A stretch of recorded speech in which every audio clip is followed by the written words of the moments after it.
Our next runner is DanSpence. He's going to be playing MediEvil. And we've met our incentive to play arm percent for Demonette. How's it going, Dan? Okay. Gonna transfer just now.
Okay, so we have DanSpence playing MediEvil.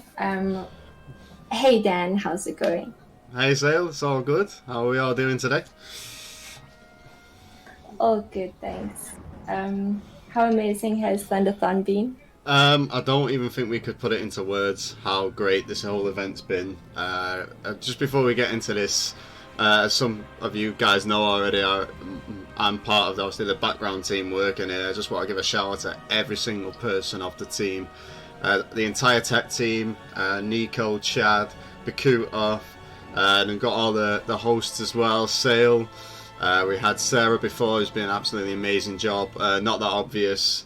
We've got some amazing hosts coming up later on and amazing runs all in, so I can't wait to see what else we got in store to bring to you guys today, and for smashing that donation goal.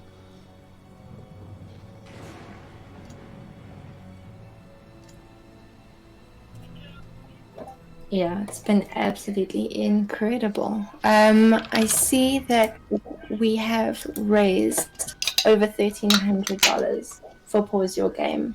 It's unbelievable. Such a great cause, yeah. Absolutely unbelievable.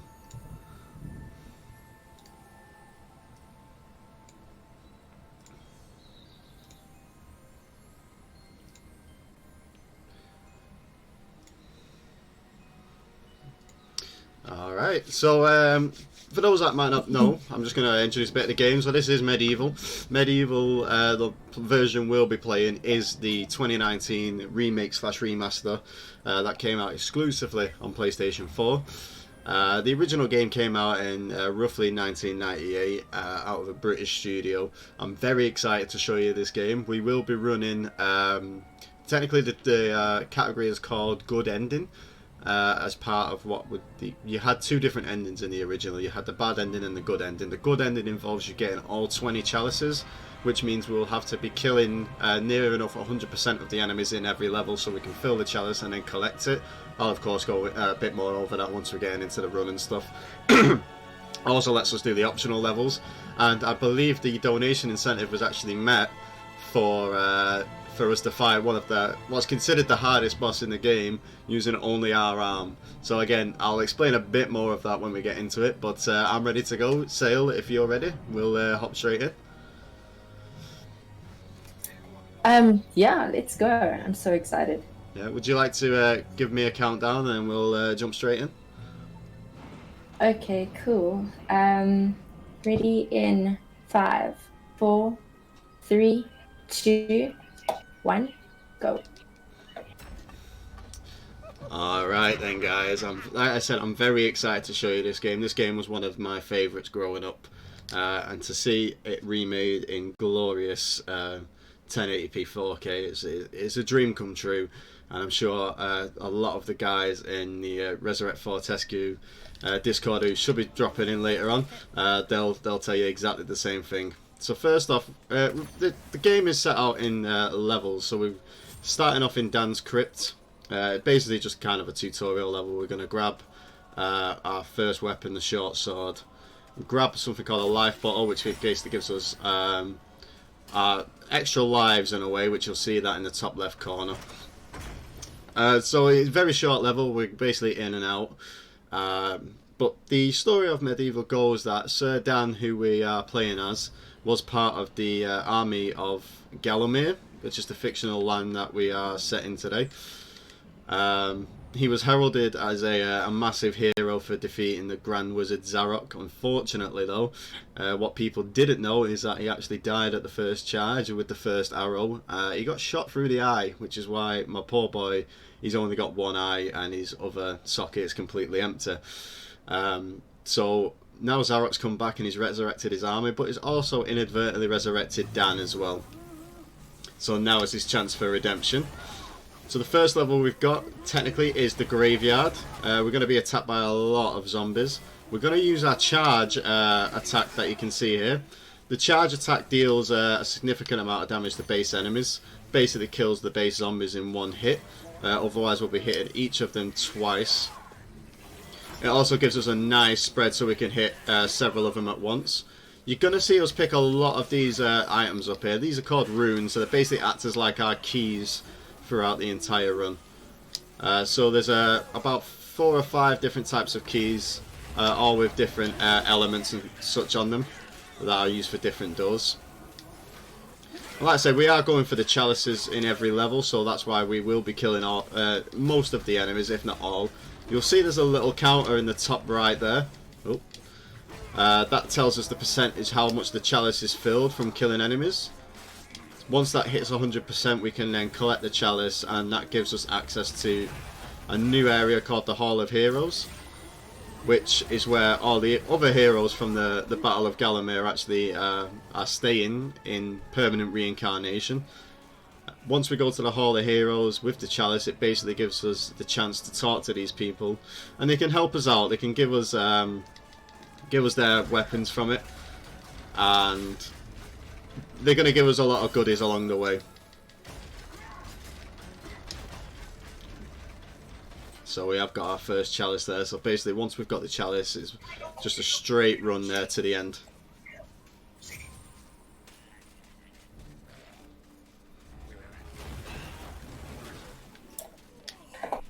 We've just got another donation in from Diesel for $10. Thank you so much, Diesel. Thanks for having me on. French is faster. Yeah. We've now raised over 1,600,000. Fuck. Oh shit. Sorry guys, my language. Over $1,600. Sorry. Big pugs, big pugs. So now we're in the Hall of Heroes. We'll go and see our first hero here, Canny Tim, but we're not going to listen to him because we don't need to listen to what we say. We're just going to rob him of his crossbow there. So every time we go to the Hall of Heroes, we basically get to talk to one of these statues, which is one of the heroes from the battle.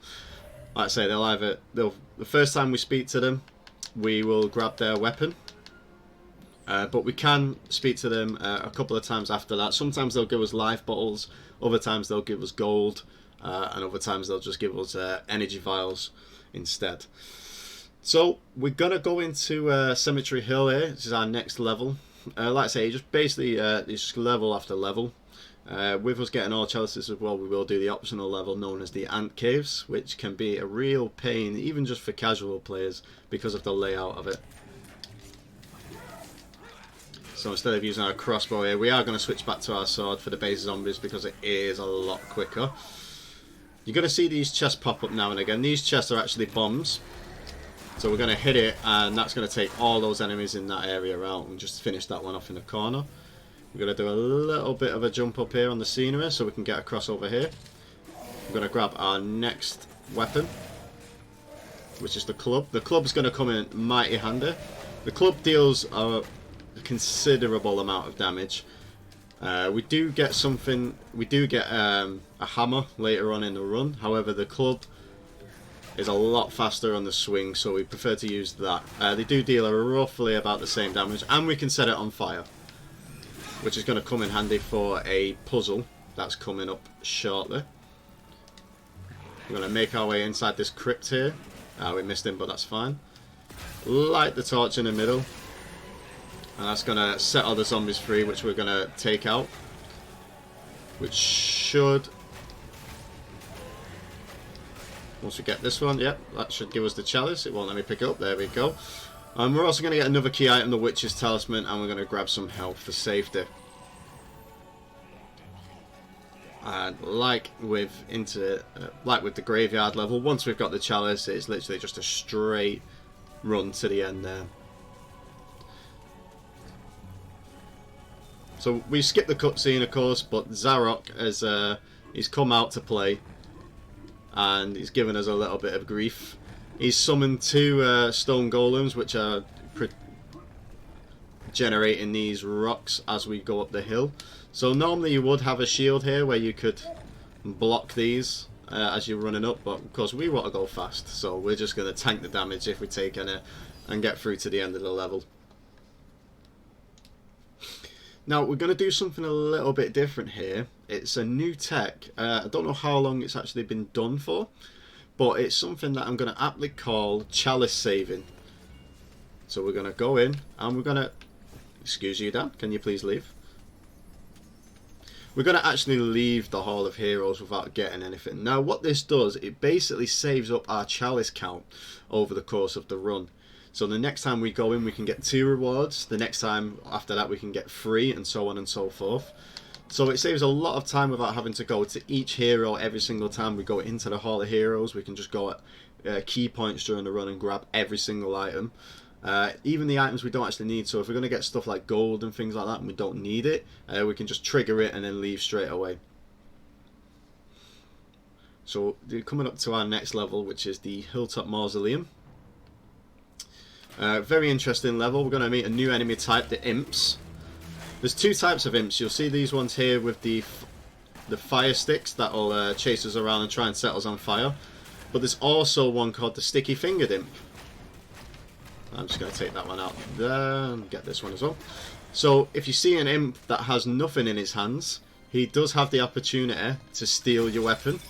If he steals your weapon and manages to get away with it, you then have to buy it back, which can be a major pain down the run, especially when we're getting our top tier items and weapons coming towards the end. So we're going to lure all these guys over, because as soon as we grab the earth room, the floor is going to collapse. So hopefully, yep, they all drop down there. So we basically just kill them all at once, and we've got a nice little 20% for the chalice there.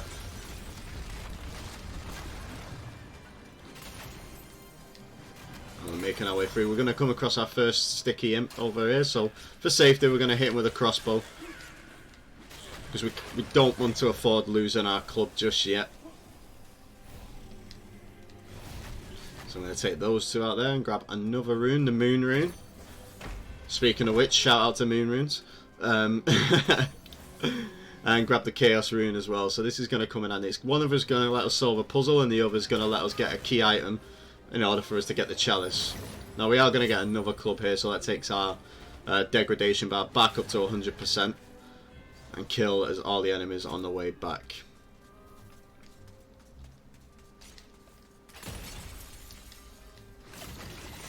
Nope, we used a life bottle there, but that's no problem at all. So same thing again, we're going to grab the sheet music and let these guys come and fall to their deaths, which should give us the chalice. There we go, it's popped. We're going to go back down the way we came earlier, and we're going to use the chaos rune here, and we're going to go a different direction. So we're going to come across our first boss shortly, the stained glass demon. Now the stained glass demon is can be quite tricky, but luckily the crossbow makes short work of him. In the any percent run, we would use the throw-in daggers, which can cause it to be a considerable increase in time. So what we've done there, we've put the flame underneath his stained glass heart, which has released his soul, and you're going to see you'll see a nice purple multicolored blob there in the middle. So once we go near to that, that will trigger the fire. But first we're going to go and talk to the geezer on the piano, give him the sheet music. He's going to be very happy and disappear. That gives us the opportunity to grab the chalice out of the little secret room. So we are going to trigger the boss fight now. Right, so our goal is basically to keep him in front of the camera, in front of us like this. He's got 2 attacks. He can jump at us like so, and then he'll try and swipe sometimes. Or he's going to throw stained glass at us. We want him to keep on the other side and try and jump around as much as possible. That way we can kind of manipulate his AI to stay in one spot. We're going to tank the damage that he's firing at us there, and we're just going to lay into him with our crossbow. We are using the gangster dance strap for this. So each weapon actually has 2 different mechanics in terms of attacks.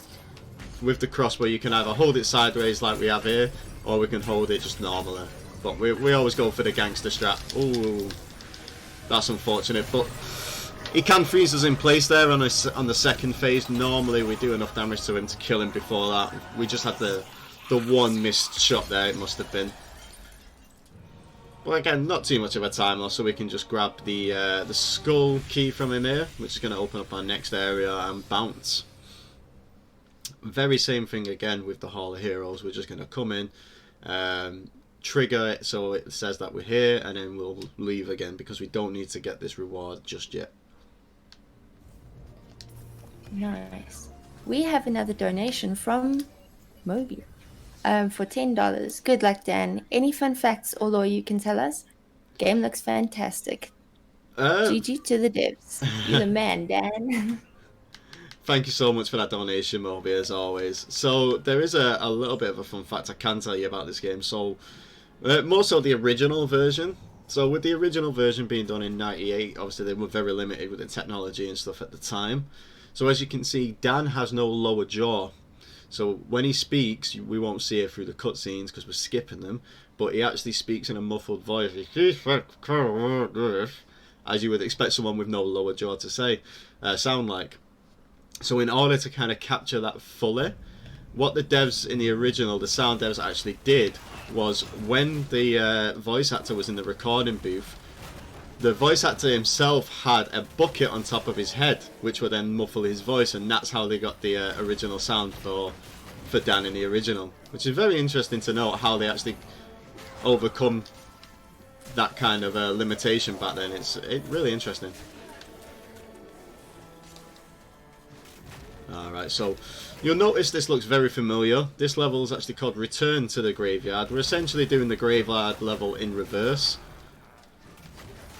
However, we will be using the skull key that we got from the stained glass fight and opening up a new area which will lead us to our second boss of the run. We're just going to kill these headless ones at a distance there. Ooh, I triggered the bomb a little too early, but that's no problem. Using the club will just decimate the rest of these enemies. There's a few more headless ones that popped up there. The good ending all chalice run basically just relies on movement and remembering enemy placement and whatnot, and also especially if you're using ranged weapons, how many shots it takes to take one of them down. So we use the skull key here and we get a nice little cinematic of the graveyard door opening, which actually leads us to the overworld, or the outer world as you might call it. We've got to come across again a new enemy. It's the werewolves. The werewolves can be very fast, so we take them out with the crossbow at a bit of a distance. The crossbow comes in very handy at these early stages of the run because we can take things out at distance. And we're going to do a quick skip there. That skips us getting the star rune. Just lets us go to this higher area a lot faster than we would do normally. We're going to drop down here. We're going to get a few more headless ones coming at us. So we're going to take these out to fill the chalice up to 100%. There we go. So that's popped the chalice. We'll grab that from the middle. And we're just going to defend on the way out because now we've got the chalice, we don't actually need to kill any of the enemies.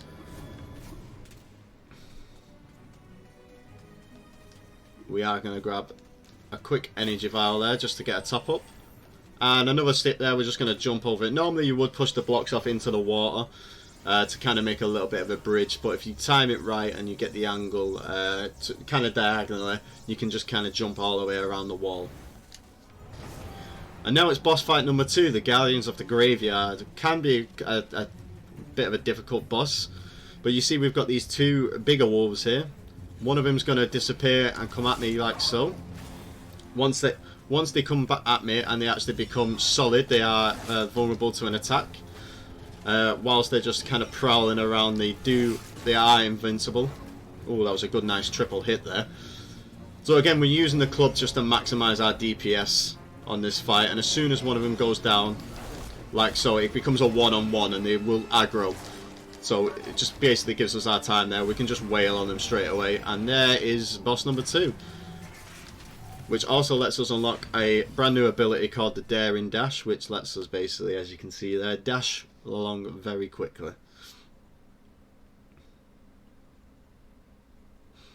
And exactly the same thing again with the Hall of Heroes. We're just going to jump in and come straight back out again, because again we don't need this reward as of yet. So we're just going to bank these for now, and we're just going to get them all later on. Also, shout out to the devs for putting the little hints and the little tidbits between each level as well. It's a really nice touch. I do enjoy that. So our next level of the run is called the Enchanted Earth. Now we are going to come back to this later on. But we're not actually going to complete the Enchanted Earth this time around. We're only in here to basically circumvent and get to another level called the Ant Caves. The Ant Caves itself is actually a optional level. You don't have to do the Ant Caves even in a casual run. It just gives us an extra chalice, and it also gives us 2 extra weapons rather than the standard one. And the weapon we are going to get from doing this is argued to be the best weapon in the game. So we're going to use the Witch's Talisman and summon the Witch there and accept her quest. She needs 7 pieces of amber from the Ant Caves, so she's going to shrink us down to the size of the ant, and we're going to go and bust some ant heads with our club. So this is actually a great time for any donations, if there is any.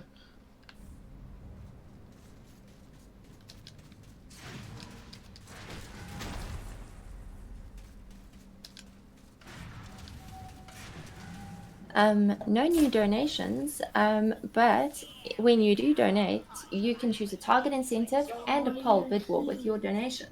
2 great run options with 1 donation. We've raised $1,630, guys. That's incredible. Am I going to my dad's house? Everyone in chat are the real MVPs. Shout out to everyone who's been chilling with us so far. Now, the Ant Caves is a bit of a strange level because the layout of it is all over the place. As you could probably imagine how ants make their own caves, it's all intertwined and into each other.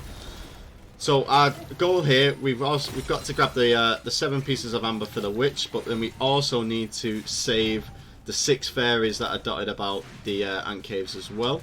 So you'll see me smashing them. They're covered in the glass in the walls that you'll see. Just going to grab a little bit of health there. I think, yeah, there's the amber for this little room. So because everything is intertwined, it is easy to get lost. Oh. Come on, Dan, get up there, pal. There we go.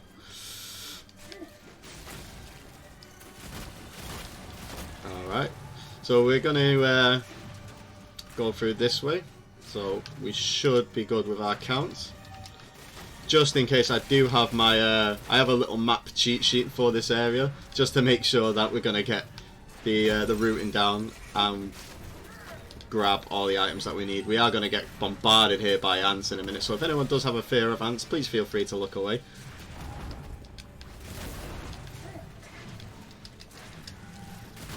So there we go, we've got the 7 pieces of amber there, so we don't have to get any more amber. We probably still will. There's no, there's not really any kind of like penalty for grabbing more amber than we actually need. So our main focus right now is the fairies. So we've got 4, so there's 2 left, and we are in the final room here, so we're going to grab this one on this side, and there's another one a bit further up and to the left. Now once we've got all the fairies, that will count as our chalice. You can see that in the top right there, the chalice is filled to 100%. And come on to our 3rd boss of the run, which is the Ant Queen. Now the Ant Queen's just kind of going to sit there and stare at us, but she's going to spit acid. So our objective here is to kill the ants coming out, which will cause her to jump up like so.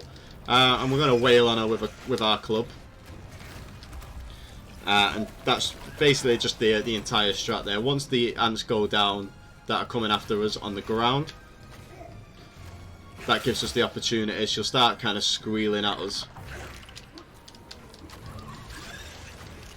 And we can just do as much damage as possible whilst we can with the club.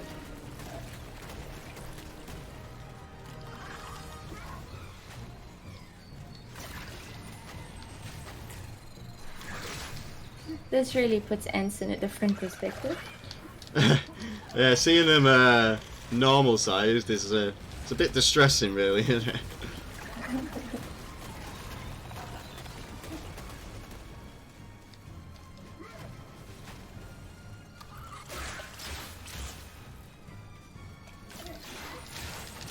Oh no, I've timed that wrong. Oh no, oh dear. We should, yeah, there we go.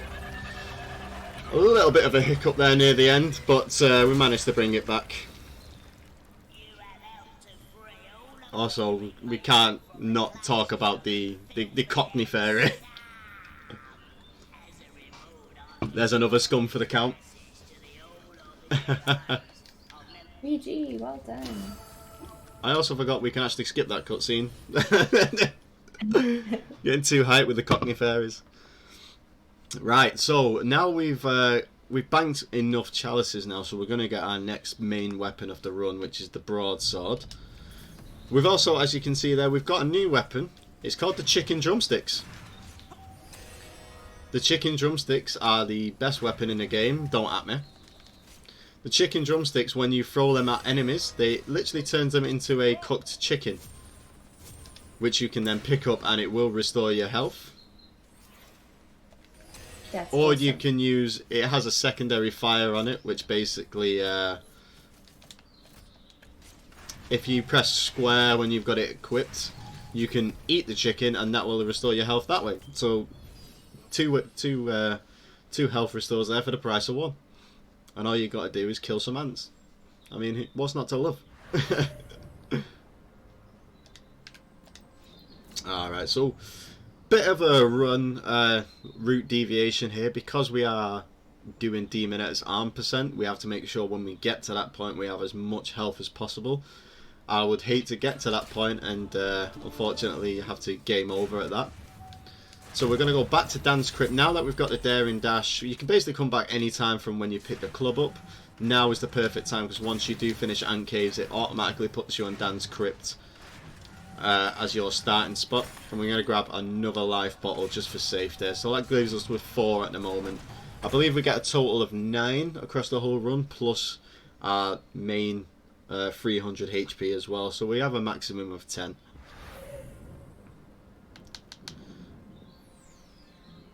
Alright, so now the run opens up a little bit. We can go one of 2 ways. We can go back to the Enchanted Earth and try and finish that, or we can go through the Scarecrow Fields route. So we want to go the Scarecrow Fields route first, because once we get to a certain level further down the line, we do need to have a specific key item that's going to let us finish the Enchanted Earth level as a whole.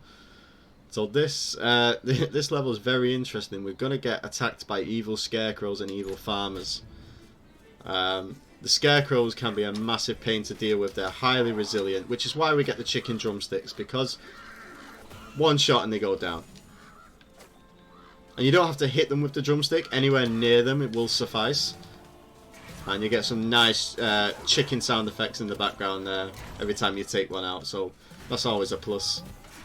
We love a bit of chicken around here.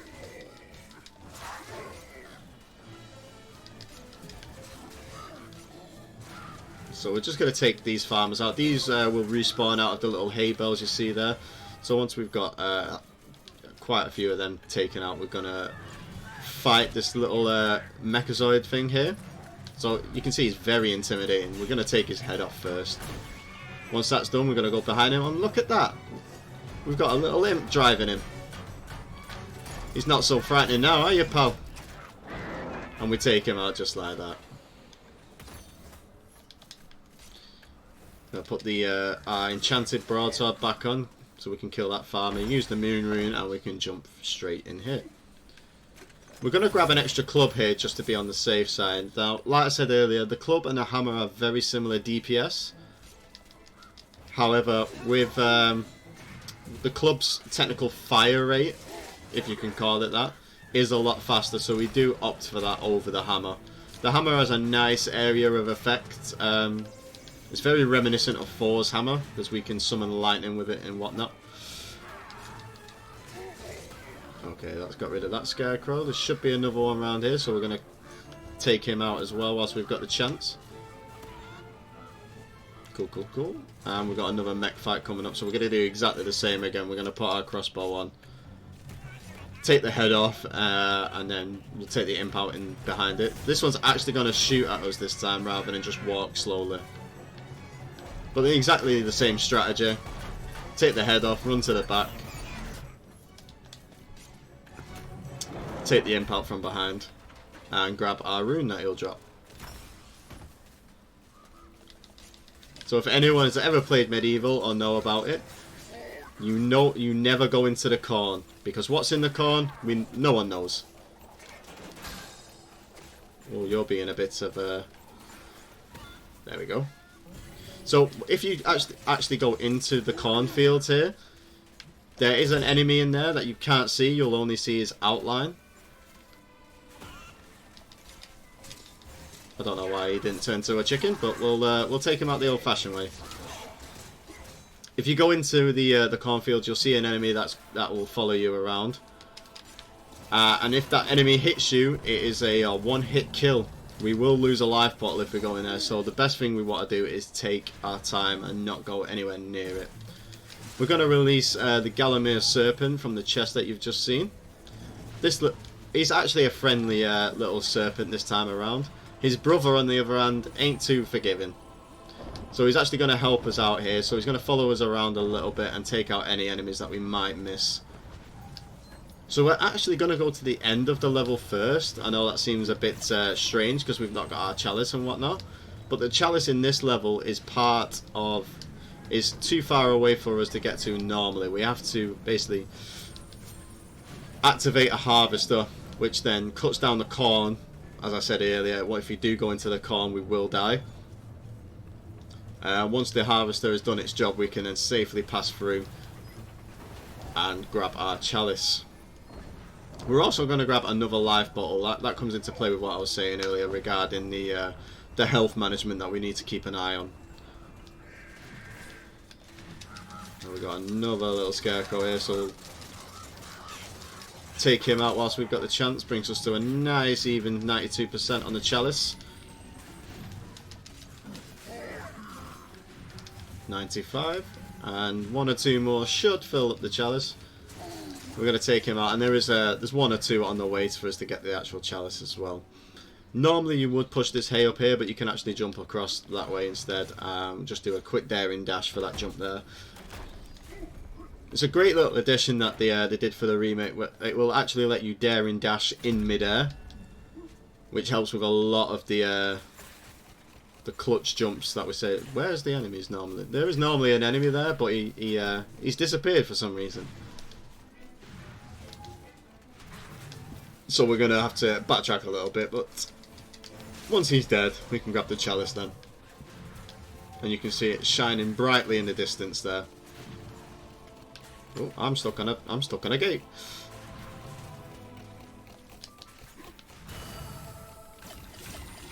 And we're going to grab some extra gold just to be on the safe side, because now we have our broadsword, we can enchant it.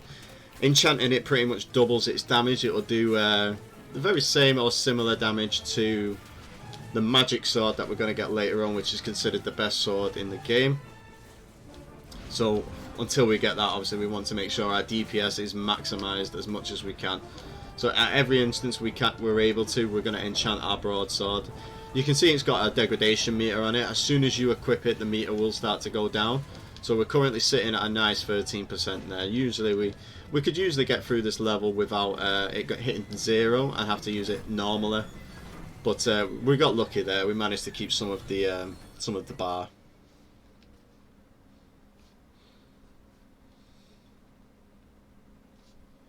And again, Hall of Heroes. So all we're going to do here is going to come in and we're going to leave again.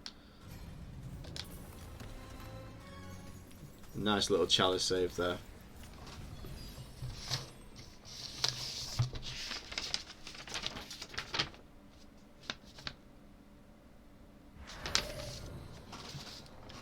Okie dokie. Now, again, the game opens up for us. We've got 2 routes we can take. We're gonna keep following the Scarecrow / Pumpkin route, as we need to go and grab another key item that's gonna come in during the near the end of the run.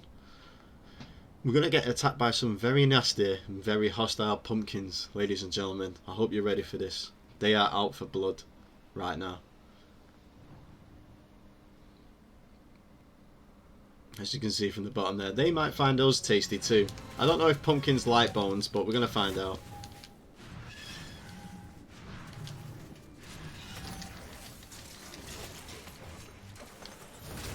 Alright, so we're going to talk to our first blue gargoyle here. The blue gargoyles are basically our shop item. Shop NPC, sorry. So every blue gargoyle we see, we can buy ammo for them for our ranged weapons. We can do our enchantments, so on and so forth. So we've got this little jump here. Let's see if I can get it. Oof. Barely just got it. You can dare and jump over the entire thing, so you don't have to kind of do this, but it's very finicky. I've not been able to get that as consistent as some runners of this game just yet. So I am just going to make sure I don't use any of my chicken drumsticks, because we need to keep them for later. Just make sure we switch them off for the club, so we're still maximizing our DPS.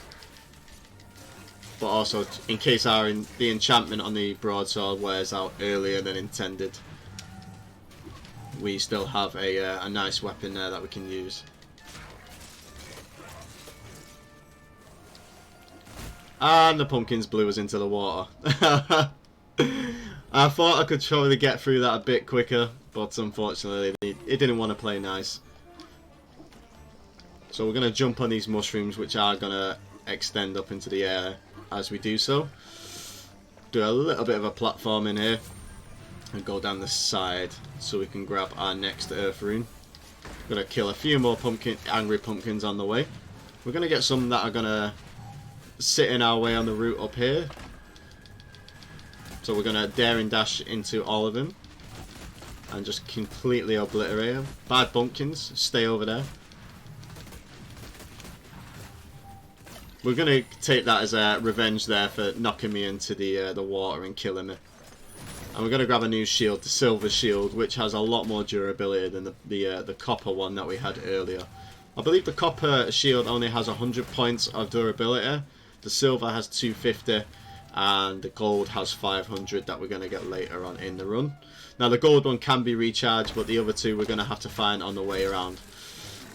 So it's a little bit of a puzzle for this one. The rune that we need, the time rune, is situated at the top of this plant.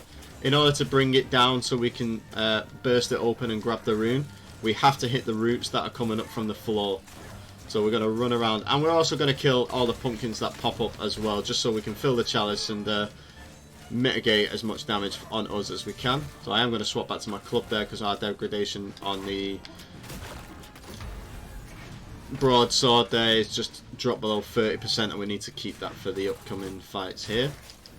I'm going to get a few more pumpkins here. We should have 6. So we're going to take all these out. As you can see, the enchanted broadsword makes short work of pretty much every enemy in this whole level. That takes us to 94% on the chalice. One or two more should... Yeah, one more should do it.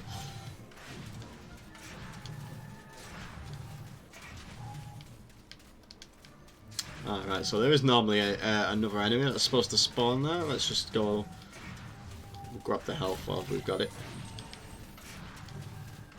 Just see, we might not have gone as far in as we needed to for the trigger. If not, on the way back there should be one or two more enemies that will spawn. We just need to make sure we get... I think we only need one, so it's not too much of a massive loss on there. And we are going to just use our daring dash to maximise our speed as we're running through the level. So as we are going back to the beginning of the level just to grab the chalice, great time for donations if we've had any. There he is.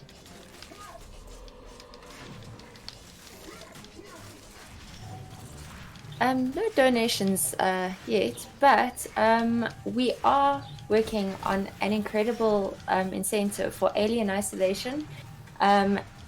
Steering wheel percent nightmare with Nico Hart. We are just over $40 in. We need another $300 to go. So guys, get those donations rolling. Yeah, I'm so excited. If we hit that incentive, that's going to be an amazing run by Nico. And just Nico's a great guy as well. He's been helping out. He's basically took all control of the whole tech side of this whole marathon. None of this would have happened without him. So shout out to Nico Hart, and make sure you get your donations in if you want to see that as much as I do. That's going to be amazing. It's going to be incredible.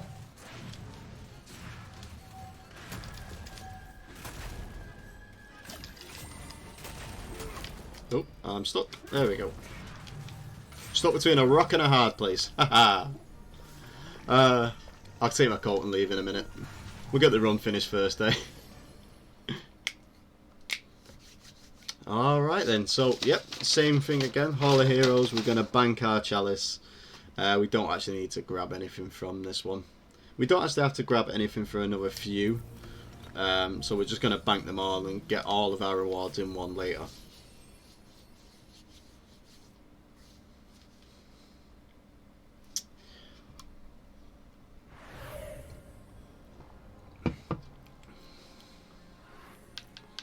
Alright, so we are coming to the end of the Scarecrow / Pumpkin route.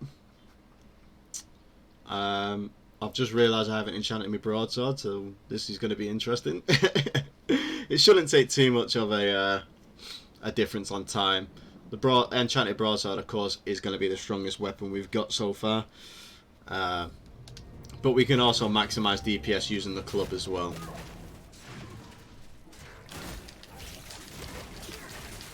As you can see, it makes short work of these pumpkins. So, we're coming up to our next boss. This whole level is entirely basically a boss level. We're going to burst all of these pods around the level, which is going to awaken the Pumpkin King. Once he's awakened, he's going to be very, very angry that we've woken him up from his nap. And he's going to start trying to kill us again. There he is there. You can see him. He's chilling. He's cool for now. We're about to give him a nice slap and wake him up, though. So, this is it's actually a great quality of life. I would say quality of life. But in the original version, the Pumpkin King would just kind of sit there and let you wail on him. But in the remake version, the devs thought it was a good idea to make this into a 3-phase all-out fight. So the first phase is as follows. We're going to take out his vines, which will put him into a docile state, which will allow us to actually hit the Pumpkin King himself. We're going to take him down to 0 HP. Once that happens, he's going to go back into the ground and start healing. It will show us 3 pods that have miraculously healed also. So it's basically our job. What we're going to do there is we're going to pop the pods again, which is going to stop him healing and put him back in a vulnerable state so we can do some more damage. Of course, the quicker we get to these pods and the quicker we take them out, the less HP does heal in the long run. And this time around he has 4 vines instead of just the 3. The same strategy goes again. We're going to take the vines out, which is going to put him down, and then we can... excuse me, sir. Sir, will you allow me to stab you with my my sword, please? Thank you. That would be most appreciated. Stabby, stabby.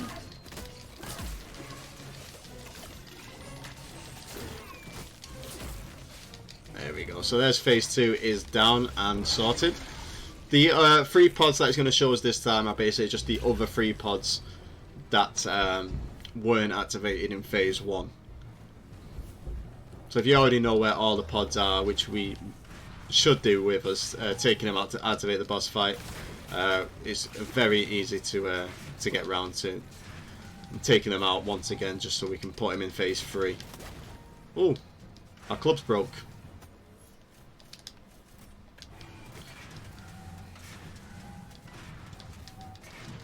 If your weapons break in this game, is there any way to repair it, or do you just use another weapon? So the only weapon itself that can actually break is the club.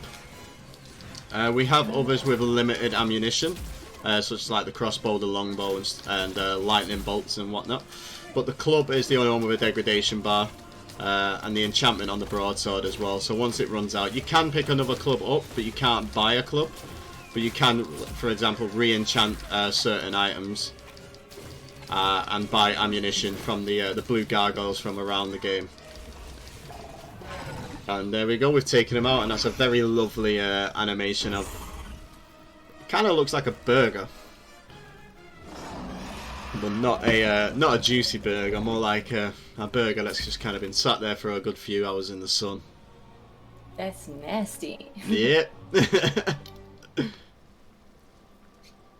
Now taking the Pumpkin King out like that basically lets this kind of forest area go back to the way it was. It takes care of all these vines, and it opens up a little secret area there, which is where we're going to grab the chalice from. But first things first, we need to grab another key item from another witch. So you have to actually activate the witch first, and she'll tell you to fight and kill the Pumpkin King, because he's grown out of control and he's not a good boy like he used to be. So we're just going to circumvent that and use the witch's talisman twice. And while we've got the chance with the gargoyle there, we are going to re-enchant our sword. And just put the crossbow on for now so we don't lose any enchantment.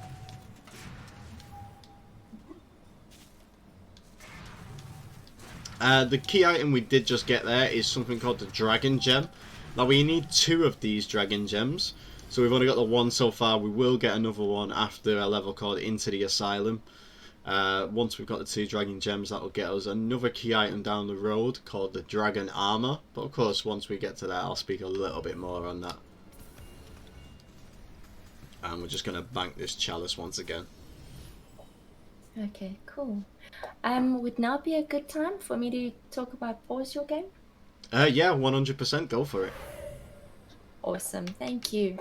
Pause Your Game is a 501c3 non-profit animal advocacy group whose mission is to help raise awareness, funds, and other resources for both private and municipal animal shelters, rescues, and sanctuaries through video game marathons, streaming, and other events such as tournaments and LAN parties hosted by Pause Your Game.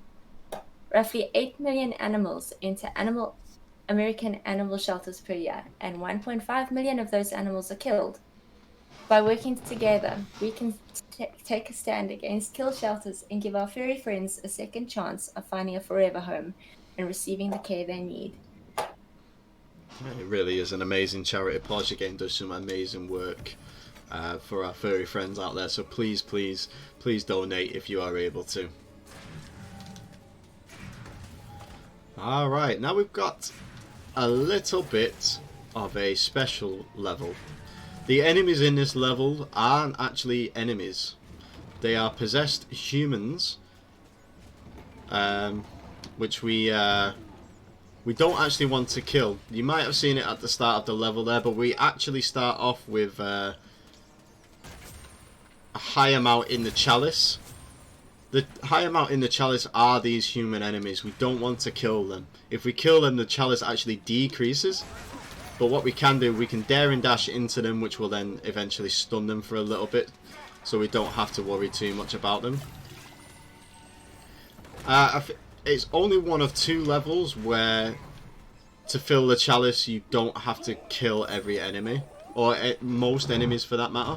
We actually need to keep these guys alive because they've only been possessed by Zarok. They're not actually bad people, despite their names being Mr. Mad, Mrs. Mad, and Little Mad, respectively. But once we've got the Landlord's Bus, which we got there a moment ago, that actually triggers the real enemy of this level. It's the Zarok's Elite Guards. They're going to try and shoot us, but we're going to make sure that we bonk them on the head a couple of times and put them down. These guys, once dead, will actually fill the chalice. So we want to kill as many of these as we can. As you can see there, we're already a nice 80%.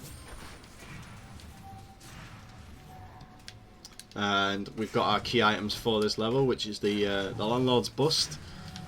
There's another one over here, we'll just take them out real quick. The Landlord's Bust and the Crucifix template. And we're going to go over into the Blacksmiths. We're going to use the Crucifix cast and the Landlord's Bust, and we're going to make a Crucifix from the 2 of them.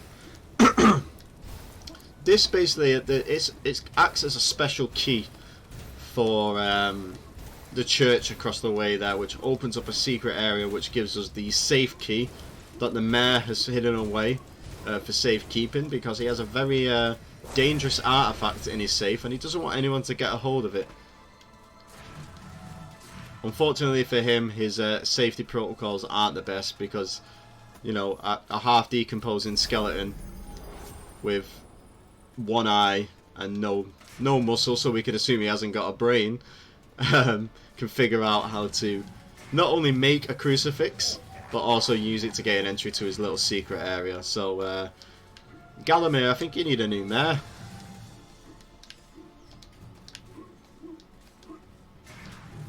His security ain't up to scratch, let me tell you.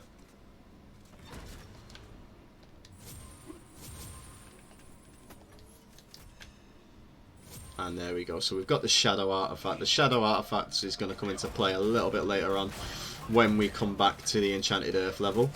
It's going to let us accidentally release something known as the Shadow Demons. The Shadow Demons are the worst demons of Zarok's army. They were sealed away inside the Enchanted Earth for good reason.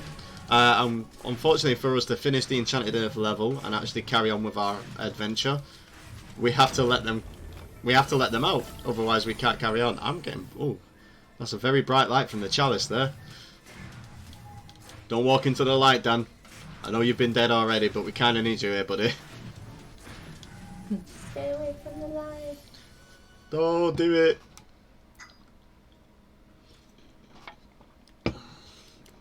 Alright, so I'm going to do a quick bank of the chalice once more. We don't need... I'm going to get some more enchantment on my sword just to make sure we're at 100% for the next level. We're coming up to the Asylum duo at the moment. So we've got the Asylum Grounds first and then into the Asylum. The Asylum Grounds is basically a full-on... It's a 4-puzzle marathon, one after the other, in order for us to get out of the Asylum Grounds and carry on to the actual Asylum itself, where the mayor is being held hostage. So we're going to speak to a gargoyle called Jack of the Green, as you see there. For someone without skin, you've got a lot of nerve. Puns, we've got them. Please don't leave. So once we finish his riddles, he will let us out, but he's not going to be very happy about it when we do so. We're going to be attacked by gardeners knocking about here, so we're going to take these out. And we've got a little grass dragon there that would normally spit at us, but we can take him out before that, because our enchanted sword does a massive amount of damage per second. So here he is, Big Jack. We're not going to let him speak though. We already know what the riddles are, so we're just going to let him go and be on our merry way.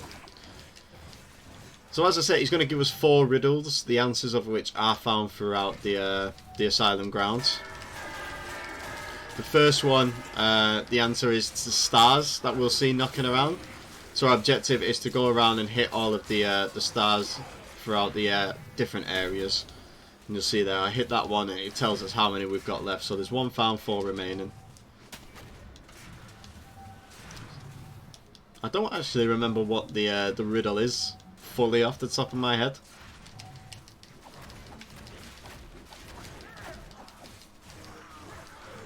I think it's something to do with like moonlight and darkness. But we already know the solution, so we're just going to hit all the stars instead and carry on. We get a little bit of a snarky comment from Jack every time we do solve one of his riddles though, so watch out for that. It's going to be a bit humorous in parts. He's not very happy that we can do this. But my star riddle was but a trifle. I always like to begin with an easy one. Return hither. You will not find my next conundrum so simple. I live for. Alright, so riddle number 2 refers to a clown, a grass clown statue that we're going to go to, and he's going to have sad and happy faces all around him. Our job here is to make all the faces around him into happy ones, which will make the clown laugh, and that will basically solve the riddle for us. So there is a bit of a strat to this. We kind of hit them in a certain order, so we hit them like so to turn them once, hit them from the bottom left kind of clockwise, and leave the last middle one for last. Very clever, I'm sure. Return in haste, Sir Knight, for I wish to That see puzzle you as a kid, when you hear my next crypt. oh boy, let me tell you, that used to cause me to have like aneurysms or something. How stressful that puzzle used to get. If you don't hit them in time, they actually turn back around to the sad face, so you have to basically restart the puzzle all over again, or you can try and compensate and do it on the fly. Either way, it's a massive pain. I'll say there is a consistent strat there that you've just seen. So you go bottom left, top right, bottom right, and then middle to finish. Alright, so we've got our next rune, which is going to come to our next puzzle here. It refers to an elephant, and what are elephants scared of? Mice, or rats in this case. So we're going to have to lead this this little fella over towards the grass elephant that will be on the other side. If he gets too close to the cats will scare him away. So we need to make sure he's with us at all times and make sure the cats aren't mean to him.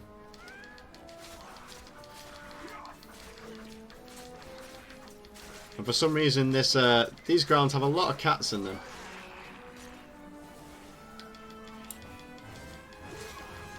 This game is so cute.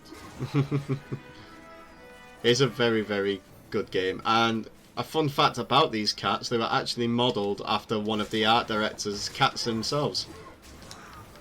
Oh wow. So That's they actually, pretty cool. yeah, they actually animated their actual cat, which is I only found that out the other day actually. So I don't know how they managed it, but they pulled it off, and it looks amazing. So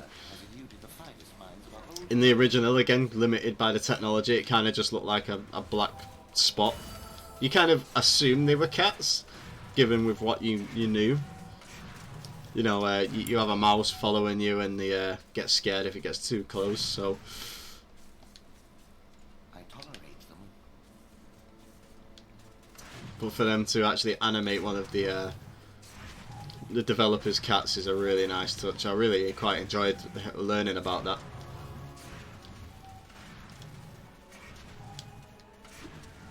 It's really nice finding out about these little behind-the-scenes things that goes into making these games. Yeah, sometimes when I am streaming this and doing runs and whatnot, a couple of the developers do drop in from time to time and give little tidbits like that. And like I say, this was one of my favourite games growing up, and to see it remade in this day and age is just amazing. And to have other Ocean developers of this game be very active in the community as well, especially in the speedrunning community, because there's not that many of us that actually speedrun this game. There's only a handful of us, maybe about 5, that actually run this run itself. But to see them interacting with us in such a way and giving us the little tidbits here and there, it's really awesome to see. That's very cool. Alright, so I'm going to actually let this cutscene play a little bit. You think you're so clever, don't you? Here you are, Sir Clever Clogs. I grant you free passage through my maze. Find your own way out. Yeah, he's not happy that we've solved his riddles, as you can tell. So he basically does do what he says. He gives us free reign across the entire maze, which gives us access to the end area here, which is going to be another puzzle. Can you tell this fella likes puzzles? But this time we've got a bit of a chess puzzle. So real quick shout out to my Resident Evil 2 remake speedrunners. They know all about chess pieces. But the fun thing with this is that the chess pieces will only move in the way that they are intended to move. So for example, you've got the I never know what it's called, I call it the castle. Can only move upwards, downwards, left and right.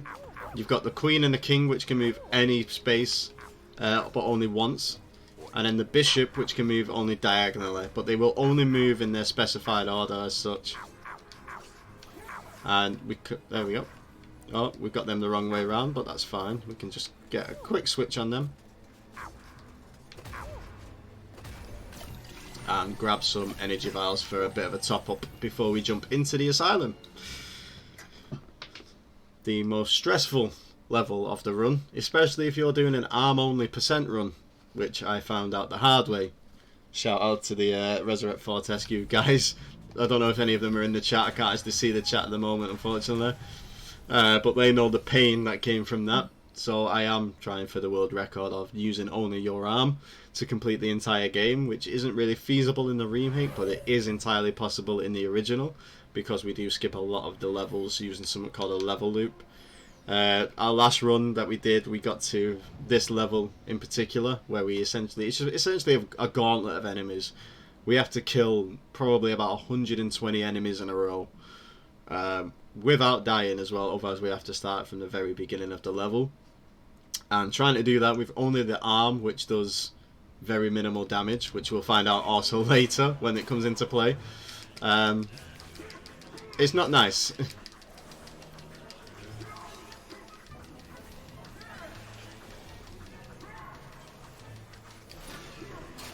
Alright, so killing those couple out of there will open up the next gate. So we're going to let these guys filter out a little bit. So we're going to hit these all in one hit. Like so. We'll take them out with our spin. Because they're on a timer for them to come out of the little cages on the sides. We can kill them as they come out. But there's not much point. We can just take them out all at once that way. We just need to keep on the move.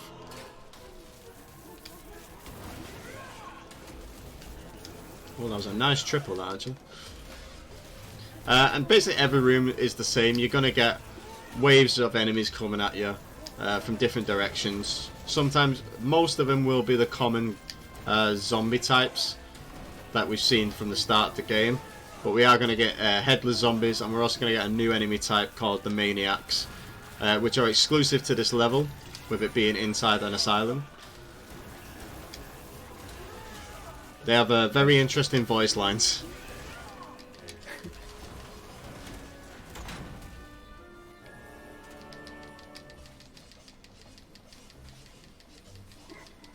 I must say, these zombies look a bit friendlier than the RE zombies. Oh yeah, these ones are out for actual brains this time, rather than just to straight up murder you.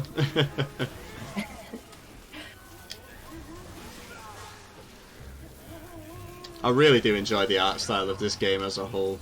Not just the remake version, but the original as well. The little in-jokes during some of the cutscenes as well. We'll see one of them once we finish the game, but there's, like I explained earlier, because Dan has no lower jaw, he gets given a chalice to drink from at the end of the game, attempts to drink from it, and it spills everywhere because, you know, no jaw. So that's going to be quite a watch later. But like I said, this level is literally just a full-on gauntlet of enemies, so it's a perfect time if we've had any donations if you want to go through them.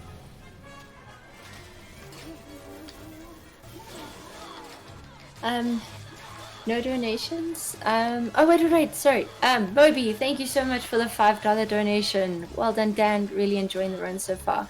Looks a great game. The castle is called a Rook. Thanks, Moby. Appreciate that, Moby. Thank you, mate. As I said earlier, we've just had our new enemy there, the maniacs or the lunatics, whichever you wanna call them. So we're gonna finish off those there, and we're gonna enchant our sword again. I am gonna put my club on just in case the enchantment wears out. We are coming to our final area here, where arm runs go to die.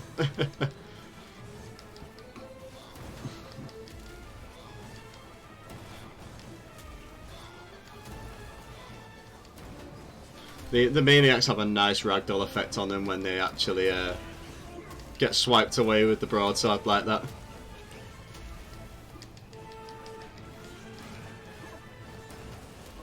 Oh yeah, that's pretty cool.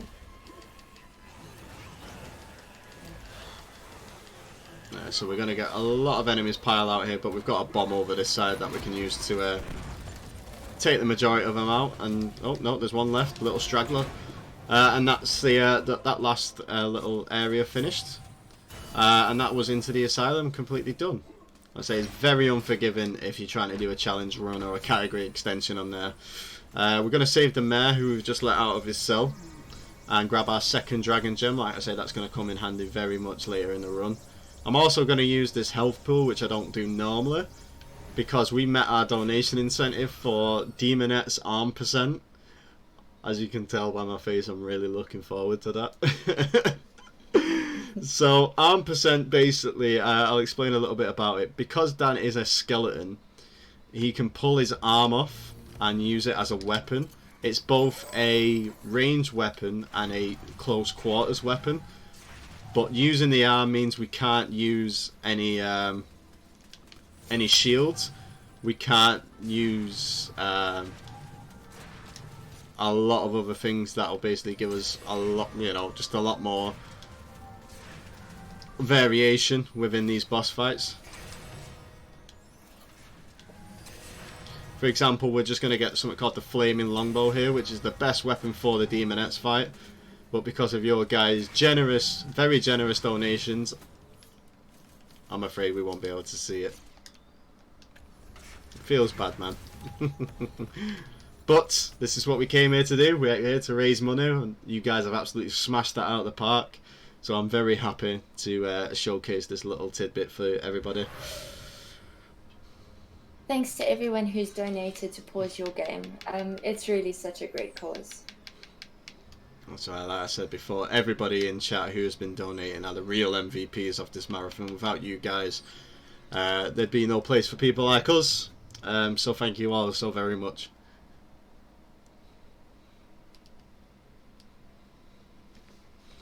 Whatever you do. In the chat for all of you guys. Yes, yes. So, Enchanted Earth, we are back here yet again. We're actually going to finish the level properly this time. So, like I said, we got the thing. We got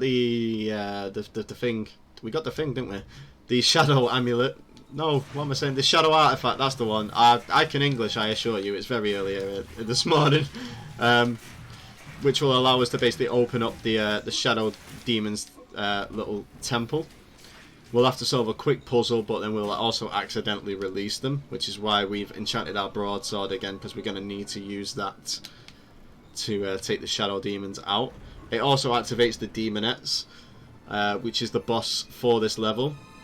The Demonettes are two flying demons that will fly all around us on a small platform. They'll also manipulate the platform for us.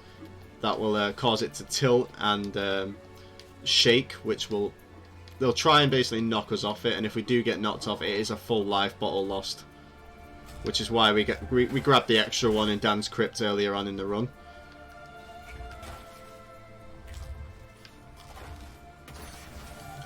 The mama big falcon there, demon falcon, doesn't quite like us destroying her eggs to grab our rune there. She tries to take a couple of swipes at us, but it's nothing our silver shield can't handle.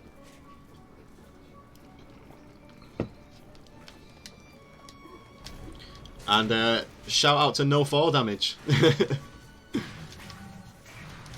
saves us the time of having to actually go down that lift again. Nice. Alright, so we've got a bit of platforming here, and we're going to be warned by the gargoyle there, but we're not going to listen to him. He basically tells us about none shall enter the tomb of the shadow demons, but we're going to go in and we're going to do it anyway. So we have a quick puzzle here that to this day no one knows how to actually work out the solution. We just kind of know the solution and we tell everybody. So we have it down as just fire, swirl, wave and wind. It does give you a little bit of a mural on the wall to help you figure it out, but for the life of me, none of us know how to do that at the moment. We just kind of either do it by pure luck, or we've read a guide in it. If anyone tells you they've solved that puzzle without reading a guide, don't believe them.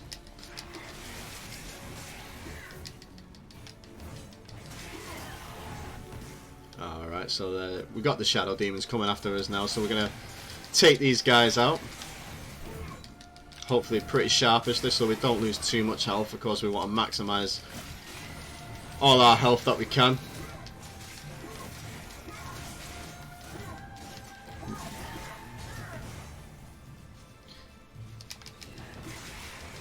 Alright, let's take these guys out over here. The fun thing about these shadow demons is that once you hit them once or twice, they will start teleporting around you. It can be a bit of a pain.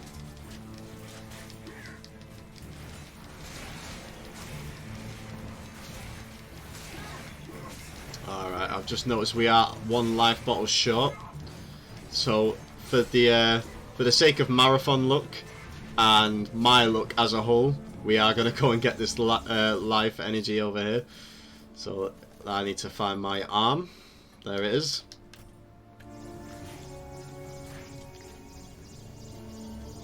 And hopefully the toads will stop shooting at us here.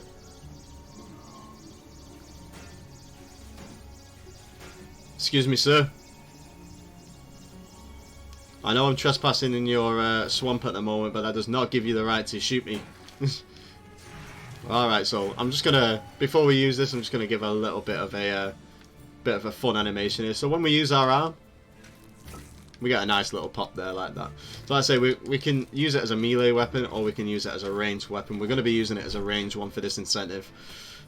So if everyone can do me a solid and do a Goku and give me your energy, that would be much appreciated. And we're going to jump straight into this and pray for the best.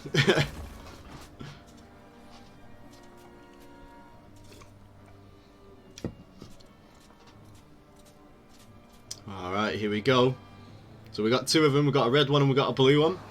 I'm going to go pretty quiet for this, so if you want to go ahead and read chat or donations, feel free. I'm going to do my best not to die again.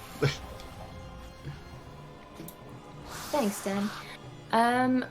PawsYourGame is a 501c3 non-profit animal advocacy group whose mission is to help raise awareness, funds and other resources for both private and municipal animal shelters, rescues and sanctuaries through video game marathons, streaming, and other events such as tournaments and LAN parties, hosted by PawsYourGame. Unfortunately, roughly 8 million animals enter American animal shelters per year, and 1.5 million of those animals are killed. By working together, we can take a stand against kill shelters and give our furry friends a second chance of finding a forever home and receiving the care they need. So guys, please get those donations rolling in. We've got a great incentive for alien isolation. We really want Nico using that steering wheel. So yeah, let's get going. No new donations.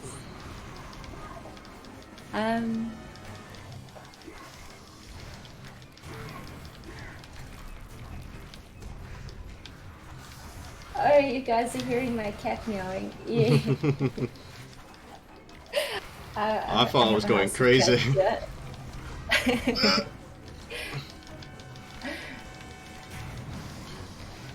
Yeah, she wants to take part. So my cat.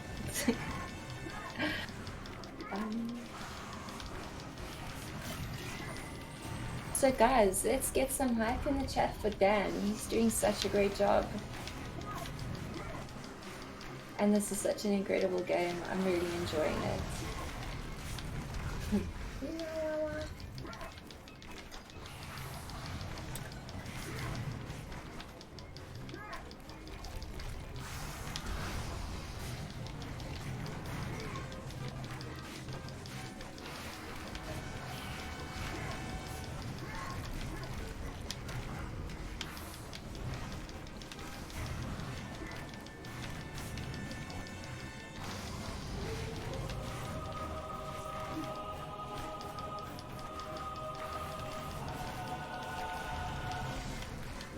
Coming up, we've got another couple of really great incentives. One for Devil May Cry, for the fast hack cutscene, get Cosmic, and Wheelchair and Fall, for the grapple gate. So yeah, lots to look forward to. Go Dan, go! You can do it. Yeah, the DPS for the arm is absolute trash, as you can tell. Every hit I'm actually doing does 10 damage, and with a boss that has 2000 HP, and there's 2 of them. Oh boy. But we're halfway there. We're living on a prayer. It's an apple and a pear. I don't know. I'm just talking. I'm trying not to get myself in existential dread right now.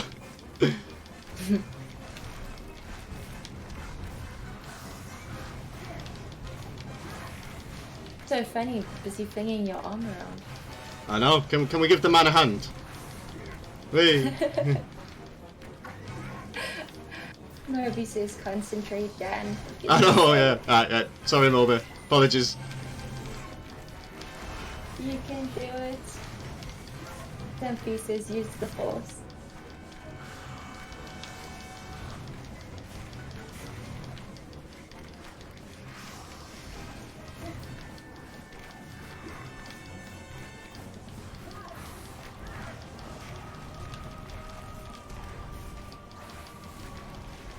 Do it, Anakin.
One more. Oh! Oh God.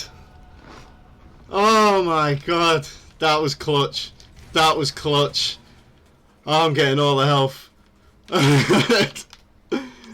I am never doing that again.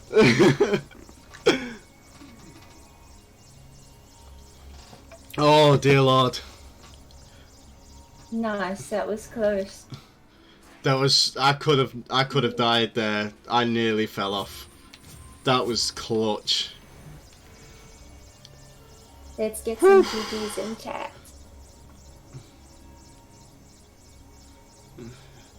And that was Demonette's arm only.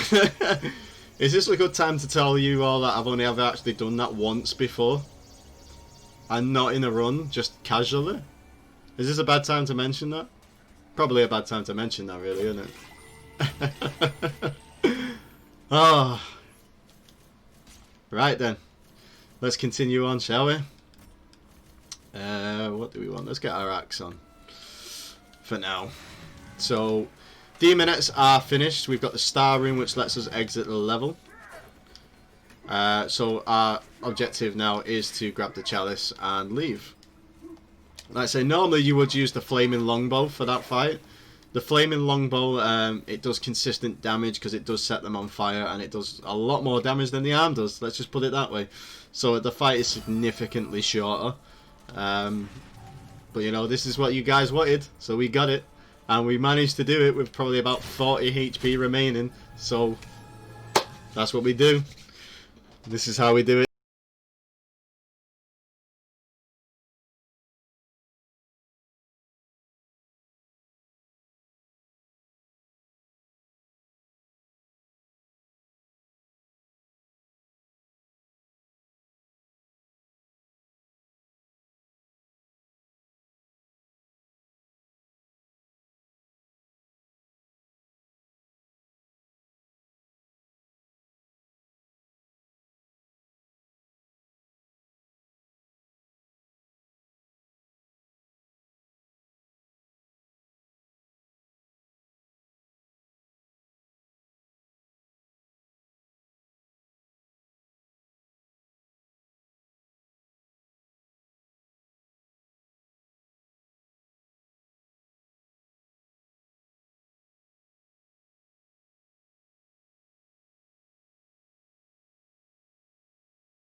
GG, nice fight.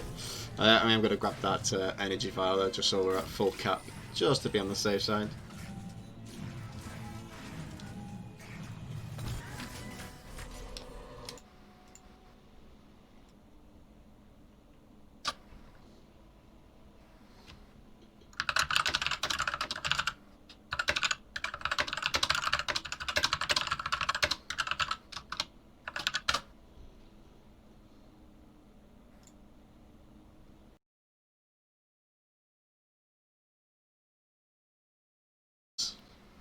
And we will we'll crack on.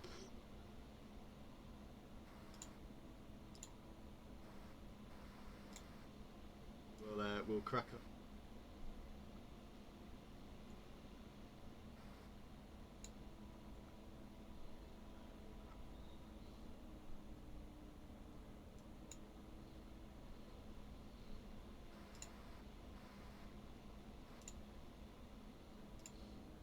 Alright, so I've got the go ahead, so we're going to crack on with this. Apologies for that, these things do happen, but shout outs to the tech team for getting it back up and running ASAP. Shout out Nigo Hart taking control of that, the guy's an absolute monster. So, I don't know where we saw last, but we are coming to the end of the pools at the Ancient Dead level. So we've got all our Lost Souls, we've got our Chalice, and we're going to go and speak to our Grim Reaper friend over here and give him his souls back. Really, he could have done it himself. He's just a bit lazy, isn't he? Oh, I'm missing one, apparently. Well, this ain't good.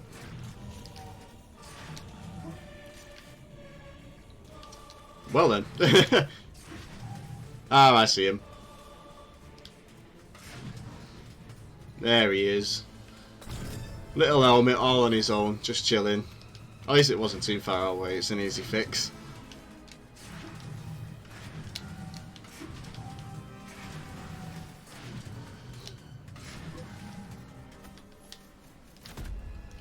And there we go, there's the end of that level. We are coming to about the last quarter of the run now. We've got 1, 2, 3, 4, 5, about 7 levels left. A couple of them are relatively short considering what we've gone through in some of the levels thus far.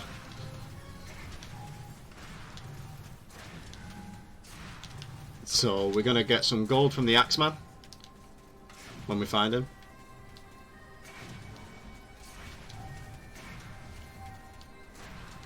Oh, apparently we're not getting gold from the Axeman.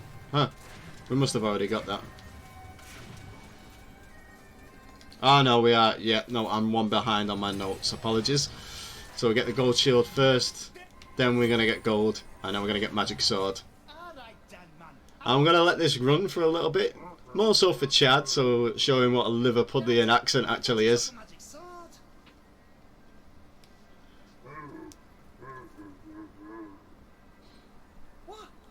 Going to battle against an army of undead without a magic sword?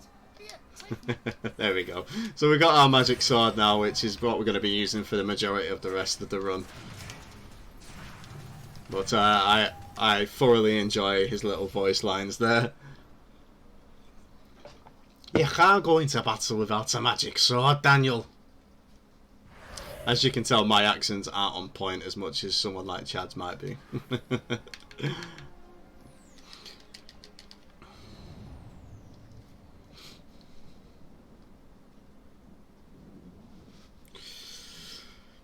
And we're coming on to the level called the Lake here, which can be very dangerous. It's very much the same as Pools of the Ancient Dead. There's just water everywhere, and one toe into the water will kill us.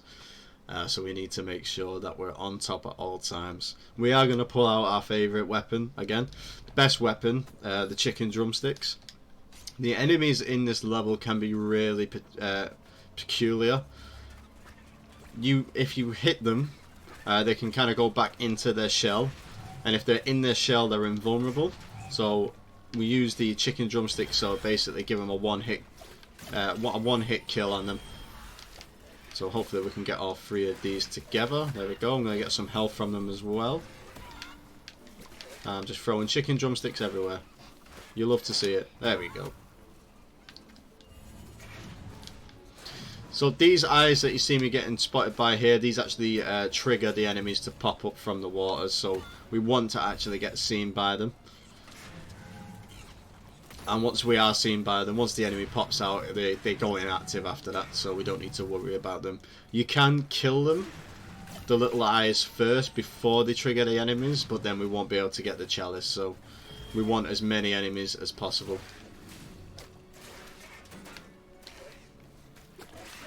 I'm hoping we'll get these both together, or not. There we go.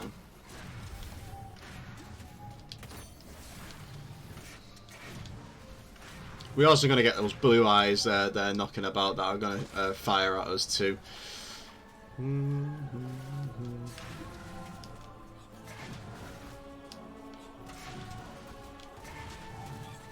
So we're going to go ahead and go over this side. Now that we've got the 2 runes from over the first area, we can crack on and we can stop the lake in the middle. which will allow us to go further down into the level. So we're going to use one rune over here and get spotted by this eye. That'll spawn 2 more enemies.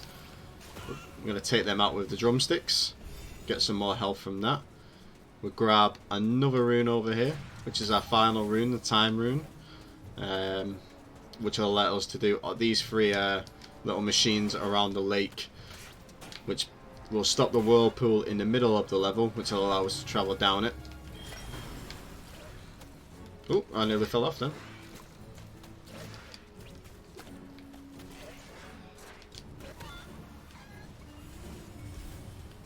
Alright.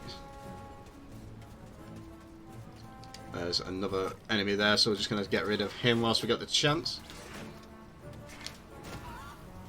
And we'll use the last rune. That will stop the whirlpool in the middle there, and we're going to trigger some more enemies so we can fill the chalice up some more.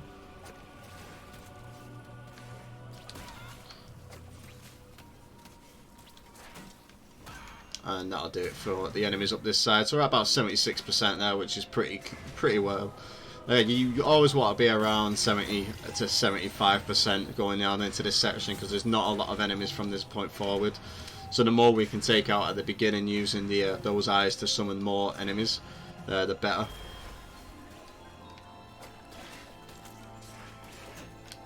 There's another one down.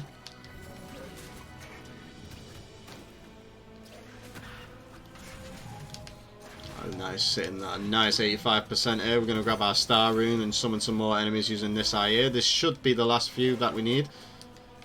So we're just going to tank them with some chicken drumsticks there. Just literally throwing a load of chicken drumsticks knocking about. Normally I'm a man who doesn't like to waste food, especially fried chicken. But this is where we are. Especially when it's magical fried chicken. I can turn everything else into chicken as well. So we're just going to grab the chalice and go to the end of this level. So it's a brilliant time for any donations if we've got any sale.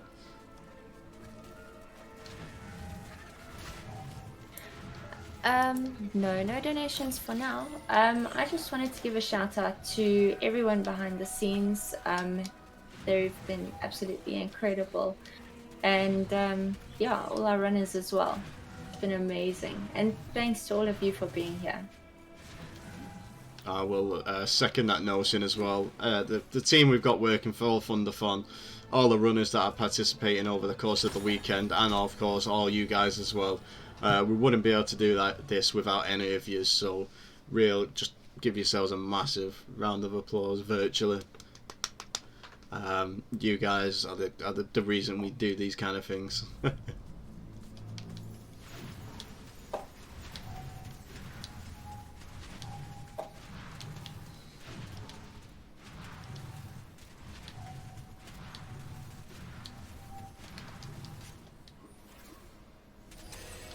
We're going to get our second to last weapon now, which is the magic longbow. The magic longbow is, as you can imagine, the best longbow from the game. It will kill most of the shadow demons within 1 or 2 hits. Same with the magic sword, so we want to basically use that for the next few levels, because the shadow demons are going to be the most prominent enemy going throughout the rest of the levels here. So we've got the crystal caves coming up, and this is where we're going to use our dragon gems. The dragon gems are basically going to wake up the dragon, and we're going to have a little bit of a kerfuffle. And this is how we get our dragon armor, which is then needed for the next level after that, the gallows gauntlet. And I've got a nice little story for the gallows gauntlet when we get there. It's quite humorous if you speedrun this game. I don't know if there's any of the other guys in the chat at the moment, but yeah, like I said earlier, there's not a lot of MediEvil speedrunners out there. So the few of us there are, there we go. We got a sticky fingered imp there that stole our magic sword, but we gave him a quick 1-2 and we got it back.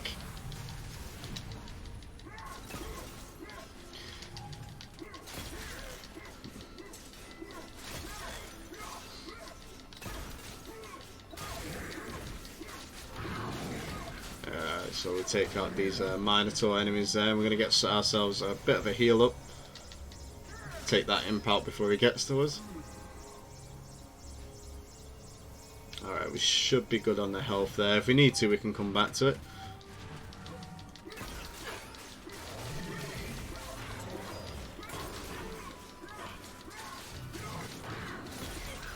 Take out a few more enemies there. We're going to take these this Minotaur enemy out here. We might as well whilst we've got the chance. And put our club on for the next fight with the dragon. We're going to get some energy vials knocking around the arena. That's why I didn't need to heal fully. I'm going to use the dragon gems and summon the dragon. Now, to fight the dragon, we actually have to hit the platform next to him, which will cause the crystals to drop from the top. Hit him on the head and give him a bit of an headache. But he is trying to kill us, so I mean it's justified, right? And once again we are going to be using the club because the fire rate on hitting the club on the floor is faster than the hammer. We really need to keep our well, no, I wouldn't say DPS, but our quote-unquote fire rate up as high as we can for this, because we will be running about quite a bit. His pattern starts off predictable, so we do know where he goes for the first couple. Then he does start to get a little bit random once he gets about 200 HP. You'll see him popping in and out of different holes, as you see there, which means it's going to be a bit harder for us to catch him. We managed to get it there. That was actually pretty clutch.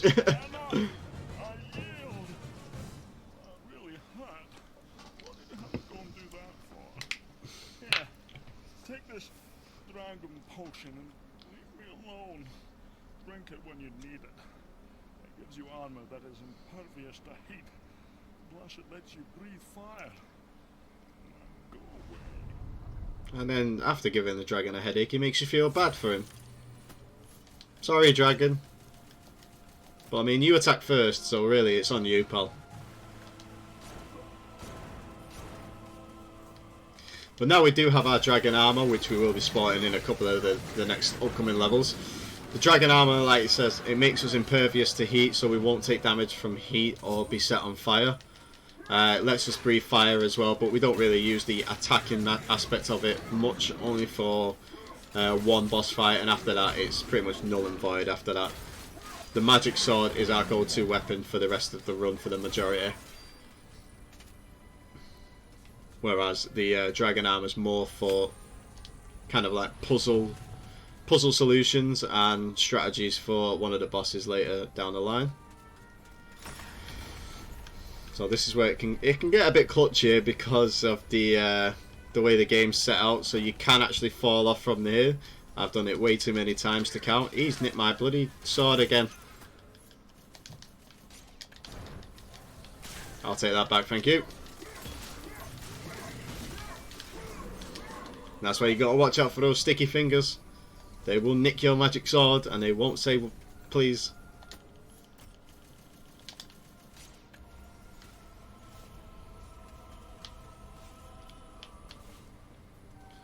There you go, just gotta be really careful we don't fall off here. We are gonna get a few more life bottles before the end of the game, but as it stands, we don't want to lose. We want to keep as much life as we can. Now, every time we do get a life bottle, it does fill our health to the max, which is a nice quality of life quality. I nearly said insurance there. Quality of life improvement of the game and the remake version compared to the original. In the original, you would pick the life bottle up, so you would have one full life bottle. But say you're only like on 10 HP, you wouldn't heal from that. You would just have the one life bottle afterwards. But in this one, every time you pick a life bottle up, it will fill all of your life bottles and your health as well. So it's a really nice touch that they put in there. We're going to go full Thanos here for this next level, and we're going to get the Infinity Gauntlet. I mean the Lightning. It's going to come in very handy for this next level. We're going to get a lot of enemies within close proximity to each other. We can charge the Lightning up and it will pretty much kill them within a few seconds altogether. So we can take out multiple enemies at once. We have a donation from Debbie. I hope I said that right. For $10. Thanks so much. He says, "I love animals. Take my money." and we are going into the Gallows Gauntlet now. We're on the last couple of levels for the entire run here, but as I say, the lightning's going to come in mighty handy there, so we're going to charge it up like so, and it was just going to completely decimate these enemies all together, not one by one. With these big mummies, like type zombies, can be a bit of a pain, but with the lightning makes short work of them. It usually makes short work of him. He's been paid off by the marathon, hasn't he? Possibly. Chad, I want a word, pal. You're making me look bad, mate. There we go. That's usually what's meant to happen. So we're just taking out multiple enemies all at once with the charged lightning bolts that we've got here. So hopefully this will kill him. If not, 1 or 2 slashes with the magic sword there will do the trick. So we're going to just give a charge one so we can keep a little bit more of a distance, because it seems that if we get too close with him, he will hit us and knock us back. So this is the Dragon's Gate. So this is where we need our dragon armor so we can get inside. Without the dragon armor, the gate would just literally push us off. Well, like I say, I've got a nice little story for that in a moment, once we get out of this kind of area. I've just got to take these big mummies out first, and we're going to get chased.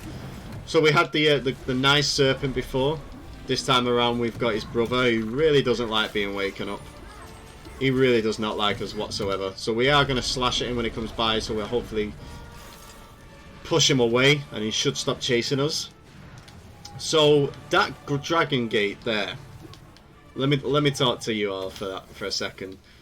For years and years and years since speedrunning this game was a thing in the original, for the any percent run, runners have been trying for years to find a skip for the dragon armor.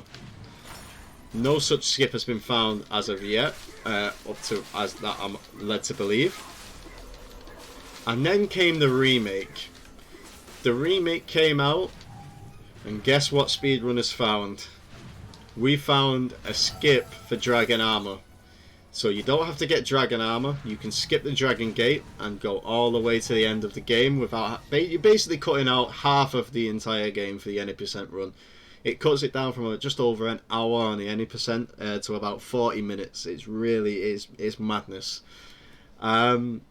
And then we found out shortly after this was found out that Sony and Other Ocean did some patching on the game, and they actually patched out the skip. So the skip is null and void as of quite a while ago. So that was, I mean, when you're looking for something for years and it finally comes in your lap and someone just kind of takes it away, it's kind of like, oh right, yeah, great, cheers guys. Of course patches and that need to be done on games, don't get me wrong, but it was a nice thought for the short couple of months that it was actually there for.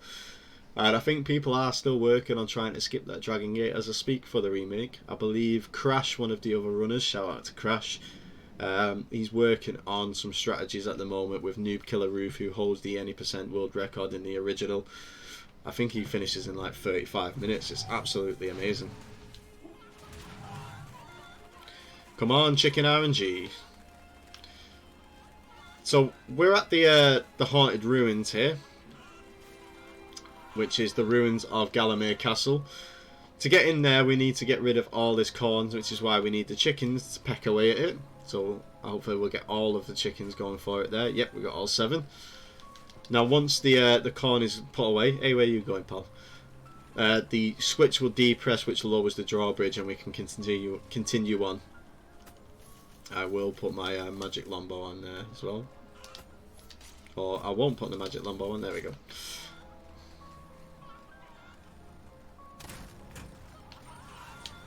There we go.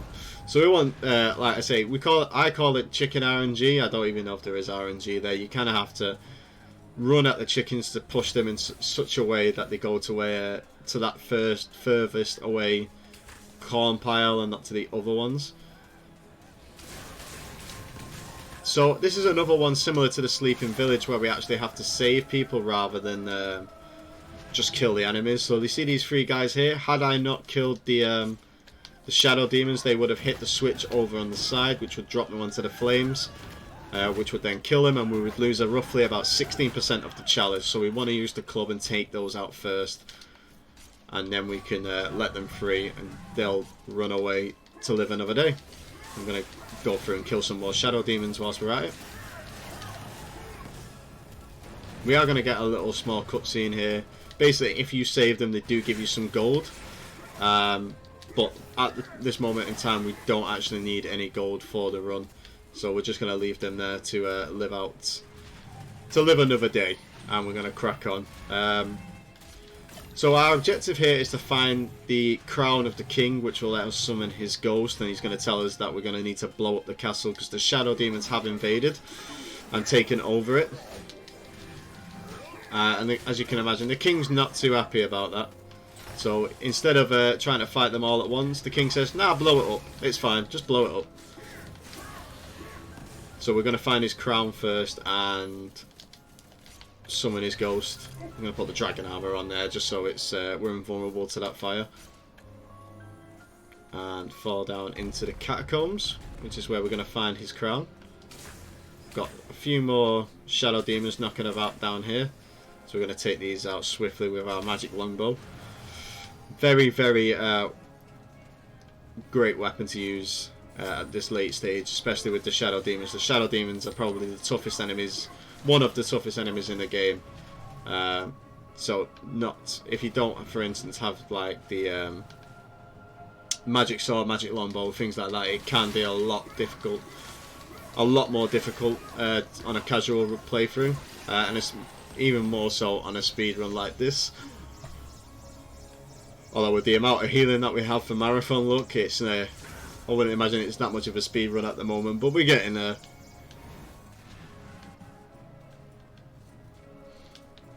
We are coming towards the tail end of the final stretch soon.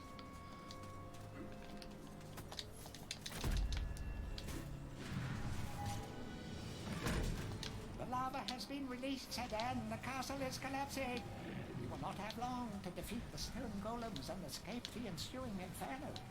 Alright, so we've opened up the floodgates of the lava gates underneath the castle, which is what the king's told us to do. So we have to fight these stone golems. They're going to try and stop us, and we're going to push them off like that. Now, we could use the dragon armor in the original, as it would basically the flamethrower attack that you would have as you have the dragon armor on will count as consistent damage. It's going to be it'll register as attack after attack after attack, so you can push them back a lot easier using it that way. But unfortunately, that doesn't really work on the remake. So the best option there is to dare and dash them off the side. I'm going to kill a few more of the Shadow Demons there, so we can fill the chalice up. Got hit by the flames there. That's not too much of an issue. What I will do is I'll put the dragon armor on just to make sure we don't take much more damage until we get our next life bottle.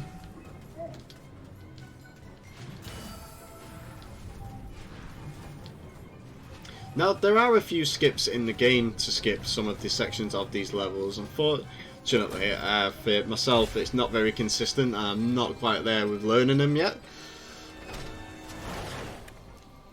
Which is why we're pretty much doing most of the levels quite vanilla, and we're just going to go from start to finish as fast as we can. So we banked a chalice last time, so we're going to grab that reward, which is a life bottle. That's going to give us full health, and then we're going to get another reward whilst we're here as well, so we've caught up with all of our chalice rewards.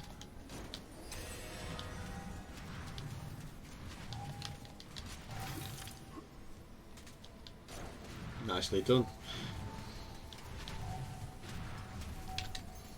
Alright, so we're on the last 4 levels now. Most of these are quite short levels. We've got Ghost Ship, which is coming up next. We've got the Entrance Hall, Time Device, and then Zarok's Lair. So we shouldn't have too much longer to go. Ghost Ship is a rather interesting level. Because as the enemies can't actually be killed normally, we have to find the guard captain in a blue jacket. We have to take him out, that will then kill the rest of the enemies there. So we're looking for the ones in the blue jackets, and we're just going to go straight after them and ignore all the other ones. It's actually a good time for any donations if we do have any.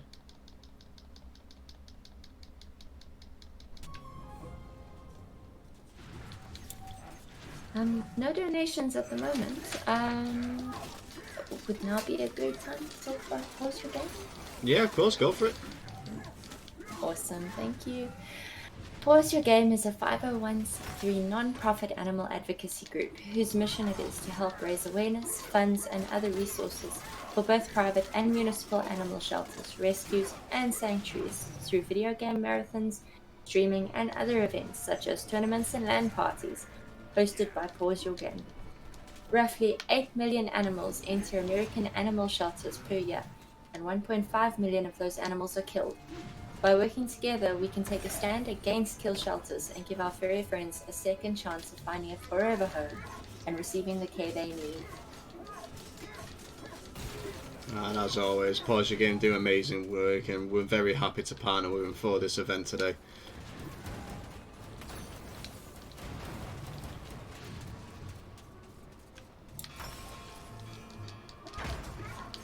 Thanks to everyone for being here and for all the donations. You've been absolutely amazing.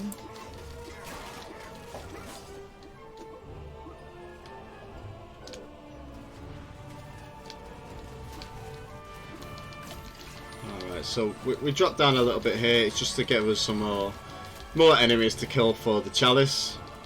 And we're going to make our way. We're basically going to make our way to the front of the ship, or I'm actually not sure what the front is. I nearly called it the cockpit, but I assume that's not what they would call the front of the ship where the captain is in these kind of times. So we won't call it that. I don't actually know what it's called. Someone in chat might be able to help with that. We've got a bit of a clutchy platform section here, which we all love to see. And we are going to be near the front of the ship here, so we're going to take some enemies out, which lets us get towards the next blue coated captain, which is he's up here. He's going to try and run away from us. Where are you going, pal? Come here. There we go. So we should. That's him dead. So that takes the chalice back up to a nice 83%. We're going to go up into the eagle's nest. And that's going to be our final guard captain, the final couple of enemies here. And that's going to allow us to grab the chalice, which is on the other side of this lift. So hopefully if he wants to play nice with me and not run away, we should... There we go, we got it. And we'll grab the chalice. We'll bring the lift back up by standing on the side there. And we will go and fight our next boss, the actual pirate captain. Now we're going to put our dragon armor on for this, because we have to attack him with the cannon in the middle. So we're gonna. There's two ways of doing this. You can use the club, or you can use the dragon armor. Yes. Hey Dan, sorry, we do have a donation from Kaz for $20. They say, "Well done, son." Thank you so much, Kaz. We really appreciate it. Yeah, shout out to Kaz. That's actually my my mother. So hi, mum. Yeah, that's another one of those blink and you'll miss it kind of moments there. So there is two ways of doing that fight. You can use the club or you can use the dragon armor. If you use the club, you set the club on fire, and you would use that to activate the cannon. But the fastest way of doing it is to use the dragon armor. You can consistently just use the fire breath and keep it firing over and over. And as long as you're keeping an eye on where the captain of the ship actually is, you can pretty much kind of determine his movements from his animations to turn where the cannon. If you ever want to turn the cannon left or right, just keeping an eye on him that way. So our next level is the entrance hall, which is pretty much the shortest level, just underneath Dan's crypt. The tutorial level that we did right at the start, which seems probably about an age ago. The entrance hall, we're just going to run and we're going to kill a load of imps, grab the chalice and leave. Oh, I did try and get that jump there and just overshot it a little bit. We do have some sticky fingered imps here, and we might rob our magic sword, but all being well, we should be good to go with this level. It's a very interesting level in terms of its design. It's like a nice breath of fresh air after we've been absolutely onslaughted by Crystal Caves, Gallows Gauntlet, and the Ghost Ship all at once. So it's nice. I think it's like a little nice breather level. We can kind of sit back, relax, and just breeze through it. And we've got plenty of opportunities to grab heals and stuff here if we absolutely have to. We're sitting at a very comfy 4 life bottles, and we are going to get some more life bottles in the next few levels. So I'm not too worried about the our health count at the moment. We also have a lot of opportunity for healing in the next level, the time device also. But we are going to get 2 life bottles at the end of that level as a whole, so we should be good to go in terms of any health issues.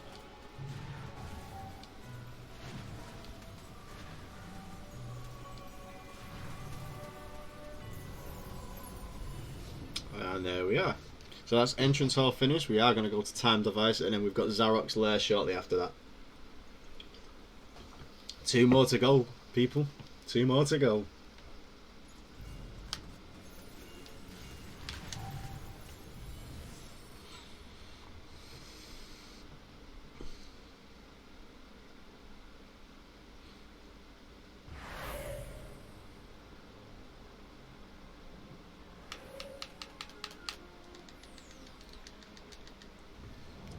So here we go with time device. Again, very interesting level in terms of its design.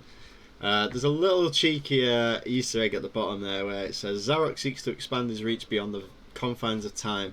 Just think of where he could go. Modern London, Egypt, possibilities are endless. It's a little cheeky nod there to MediEvil 2, in which the sequel MediEvil 2 is based in modern London. There is a character from ancient Egypt in it also. So my question with that is, Other Ocean, where's MediEvil 2 remake, man? What's going on? Such a good question. Perfect time with the PS5 on the heels there. There you go. Could be a launch title, considering MediEvil is a Sony IP. Like I was saying at the beginning of the run, this game is exclusive to PlayStation. So if you do have a PS4, I highly suggest you pick this up. If not, I suggest you pick up a PS4 and give it a go.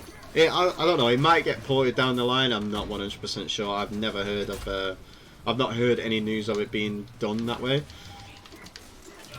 So I guess we'll have to wait and see what Sony does with the IP and whatnot. Leo, we're going to jump up here. It's going to give us a bit of a clock puzzle. So we use the time ring that we got there and hopefully escape by him or not. It's going to give us the time that we need. So that is 10 to 6 from the looks of things. Ow. Do you mind, sir? So we've got 10 to 6 on that door, so we basically need to match this up. And we'll hear and see a little shake there. There we go. So that basically tells us that this door is open. We're going to do a little bit of a skip here. We're actually going to jump on the door and jump up this way. We don't have to actually go around the spinning wheel of death there. And we're going to go up and we're going to do again another little bit of a puzzle. We're going to, excuse you. What we're going to do is we're going to release this force field around both the chalice over here and also one of the extra runes that we need to pick up to continue. It's also going to let us take the barrier down off one of the life bottles in the level. But looking at it, actually, I'm not going to get it. We're gonna skip that one. We're not doing 100%, so we don't have to get all the life bottles, thankfully. We're gonna get one at the end of this level as it is, so we're gonna get full health from that going into the final boss. So as long as the enemies in this level play nice, we should be good to go. I'm just going to take out these flying eyeballs here. They do add to the chalice, thank God. And yep, that happens a lot. because you can't see where you're going with those spinning wheels, it is hard to judge how far away from this blade you actually are. 9 times out of 10, if you do what I do and dash off the side, dash through the wheel there, you'll hit into it and it will knock you off. So it's a bit of a time loss there, but we've not got a game over thus far this entire run, so that's a plus.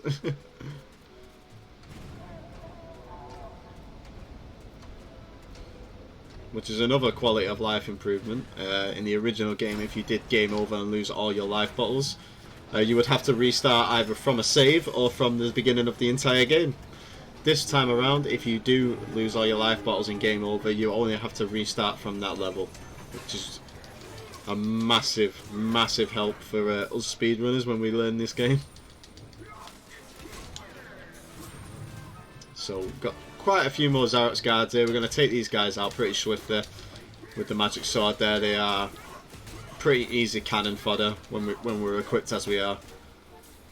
And we're going to grab another rune and jump back on the hype train. The hype train's going to go back into the middle there. And we're going to turn it around and go to the other side, where we're going to open up a couple of switches to exit the level. But not before killing more of Xerax guards and filling that chalice up and getting chalice number 20. And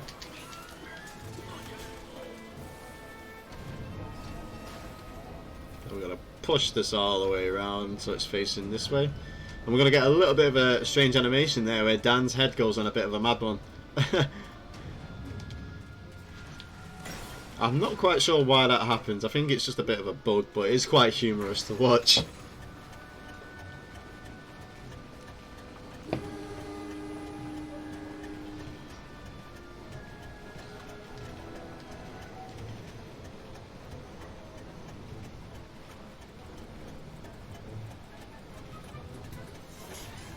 Alright, so we're going to get our last few guard kills here for the chalice. We should only need 1 or 2 more after this. That will give us 100%.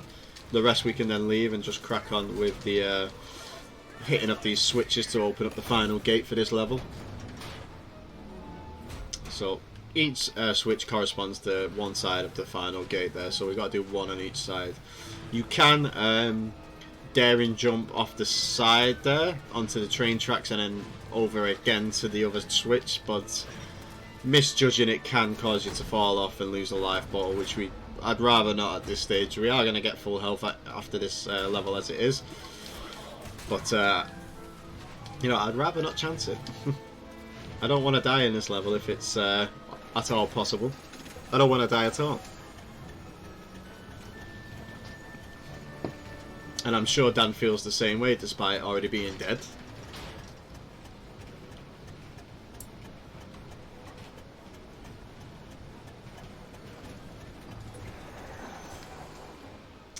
Alright, so now we've got the final gate open. I'm going to push our train to, at least it faces that way. That sets it up for later. We can just jump straight on it. We'll grab the chalice and then we'll leave this second to last level and go straight for the final area, which is Xerax Lair. Ow.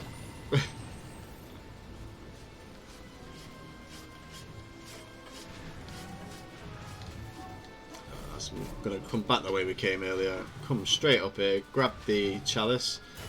Chalice number 20. We did it, guys. We're there. We got all 20 chalices.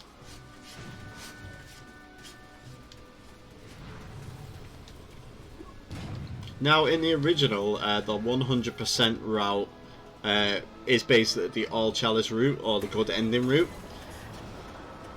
We just get the extra couple of life bottles in Dan's grave and time device. But with the remake, they added a little something extra. Now, I'm not going to spoil it if anyone out there is going to pick the game up in the near future. Let's just say there's a little extra couple of side quests that the developers put in here that you can pick up towards the end of the game. And let me tell you, the secret unlock after doing that is worth it. It's 100% worth it. But the 100% route now actually includes that it includes the side quest to be finished as well. Oop, getting stuck on the wall there. And we're going to get the last chalice reward, which is the life bottle. And you can see there, we're gonna be a menace to society and knock all the chalices over. Because why not? We collected them, they're ours. We can keep them. Just before we go into the final fight, we are going to buy some magic arrows to make sure we've got a full stock, as we're going to be using the magic longbow as well as the magic sword in pretty much all phases of this final fight. Now we are going into the final area, Zarok's Lair. Zarok's Lair is a 3-phase boss fight. It's basically a massive boss rush with 3 different types of fights that we have to do here. So the first phase of the fight, he's going to send out his Phasgulls that you can see there on the little intermission screen. They are impervious to all of our attacks and weapons. So what we're going to do, we're going to use the chalices we've collected, we're going to summon up our own little army, and they're going to fight them for us. Using that chalice, we are going to heal our troops rather than fight ourselves.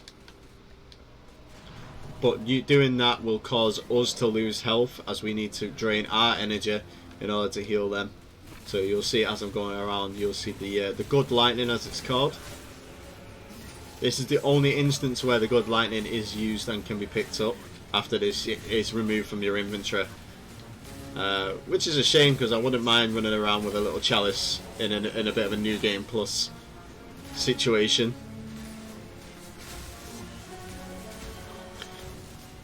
So you'll see the little life bars above the Phasgul's heads there. That bit, self-explanatory really. Our guys, you can see them from the state of their body is, and that's that fight finished. That's actually a really quick and easy fight there.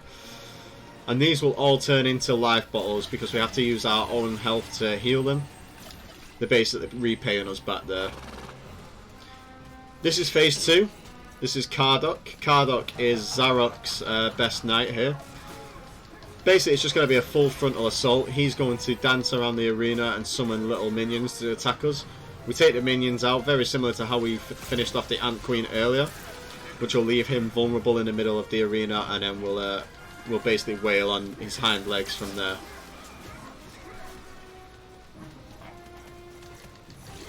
Again, we are just going to use the magic sword because it's what the most we've got for DPS at the moment.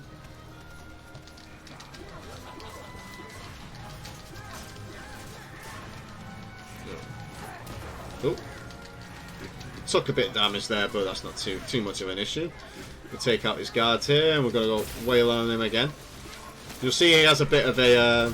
he's took my shield out, but that's okay. So the magic longbow that we've got here will kill all of these little side enemies in one hit. We have a bit of a problem here sometimes with the camera. It does like to do its own thing, because the camera angle changes to keep him in view. The camera will follow him rather than it would follow us like it was doing earlier. Oh, that's unfortunate. Missed him with that last shot there, it seems. But we should be fine. One more hit will take him out. And there we go. There we go. Ah, there is Lord Kardok finish. And you can have that. The best voice line in this game. Bugger! You can tell this was made by an English studio, can't you? A British studio, even. So, phase 3 is Zarok himself. He does transform himself into this little like dragon serpent type creature. He's going to do the same as Kardok. He's going to attack us and then he's going to go vulnerable. So as soon as he goes vulnerable, we are going to wail on him.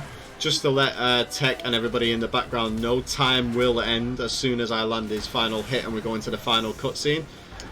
So we'll be coming up on that very soon. We're going to dodge his attacks whilst we do it, and as soon as he goes vulnerable, we've got a nice few extra couple of hits in there.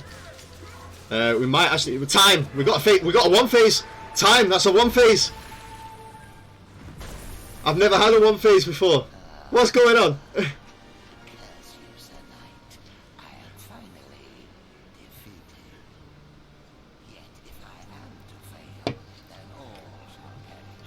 Woo! GG, that's incredible. GG's in the chat. Let's get some help. Let's do it. I'm just gonna let this cutscene play out. Zarok's gonna try and crush us alive, but I think his aim's a bit off. Poor bloke. I know it's time to get the hell out of here and let the world go back to normal.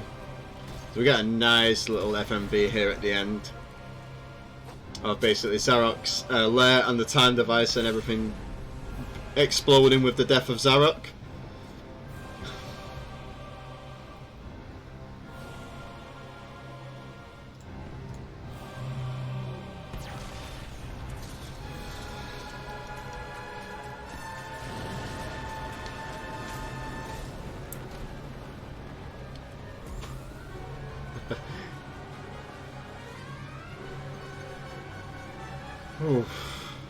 And that, ladies and gentlemen, was MediEvil 2019.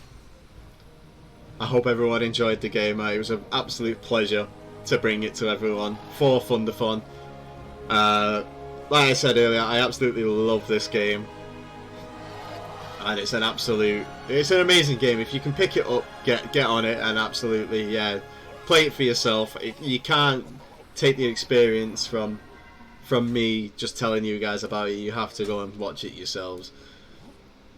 And I mean, that was pretty much a near perfect run. We had no deaths, which we had a few in practice a couple of nights ago. We had the arm only Demonettes, which actually didn't take as long as I would think. Oh, we got a bit of a sad cutscene here. He's a bit reluctant to go back to sleep. Bless him. Dan, thank you so much for being here today, and for taking us through MediEvil. It's been absolutely incredible. I really appreciate it. It's my pleasure to bring this amazing game and to do it for such an amazing cause as well. Like I said earlier, I just want to shout out the entire Thunderthon team, all the techs working in the background, all the hosts. Everybody's been absolutely killing it. Everybody who's been in chat, I know there's a lot of people that have been there throughout the entire thing. So shout out to every single person who's given us just even 5 minutes of your time today. You guys are the best, and like I said, without you guys we wouldn't be able to do things like this, and it just goes to show what we can do when we all come together. Just out of curiosity, what was the final time? It's showing 2 hours, 1 minute and 43 seconds. 2:01. Oh, okay. Yeah. I know obviously we had the technical issues, so we would have lost a few minutes there on the timer wise, but that's a really good run. So we'll probably be looking at about maybe 2:10, and that's with an arm only Demonettes. That's incredible, man. That is amazing. There's your little cutscene as well with him spilling his chalice down him. With the weight. And he does take his rightful place inside the Hall of Heroes. That is what we classify as the good ending. That is 20 chalice. And I also just want to quickly say, I'll let you crack on after that sale, is rest in peace to Paul Darrow. Paul Darrow was the voice actor for Zarok and Jack the Green in this game. He died not too long ago, so rest in peace to Paul Darrow. The guy was an amazing voice actor, and he's also been basically remembered posthumously through this game, because they do use the original voice actors' lines and just basically bring up the quality.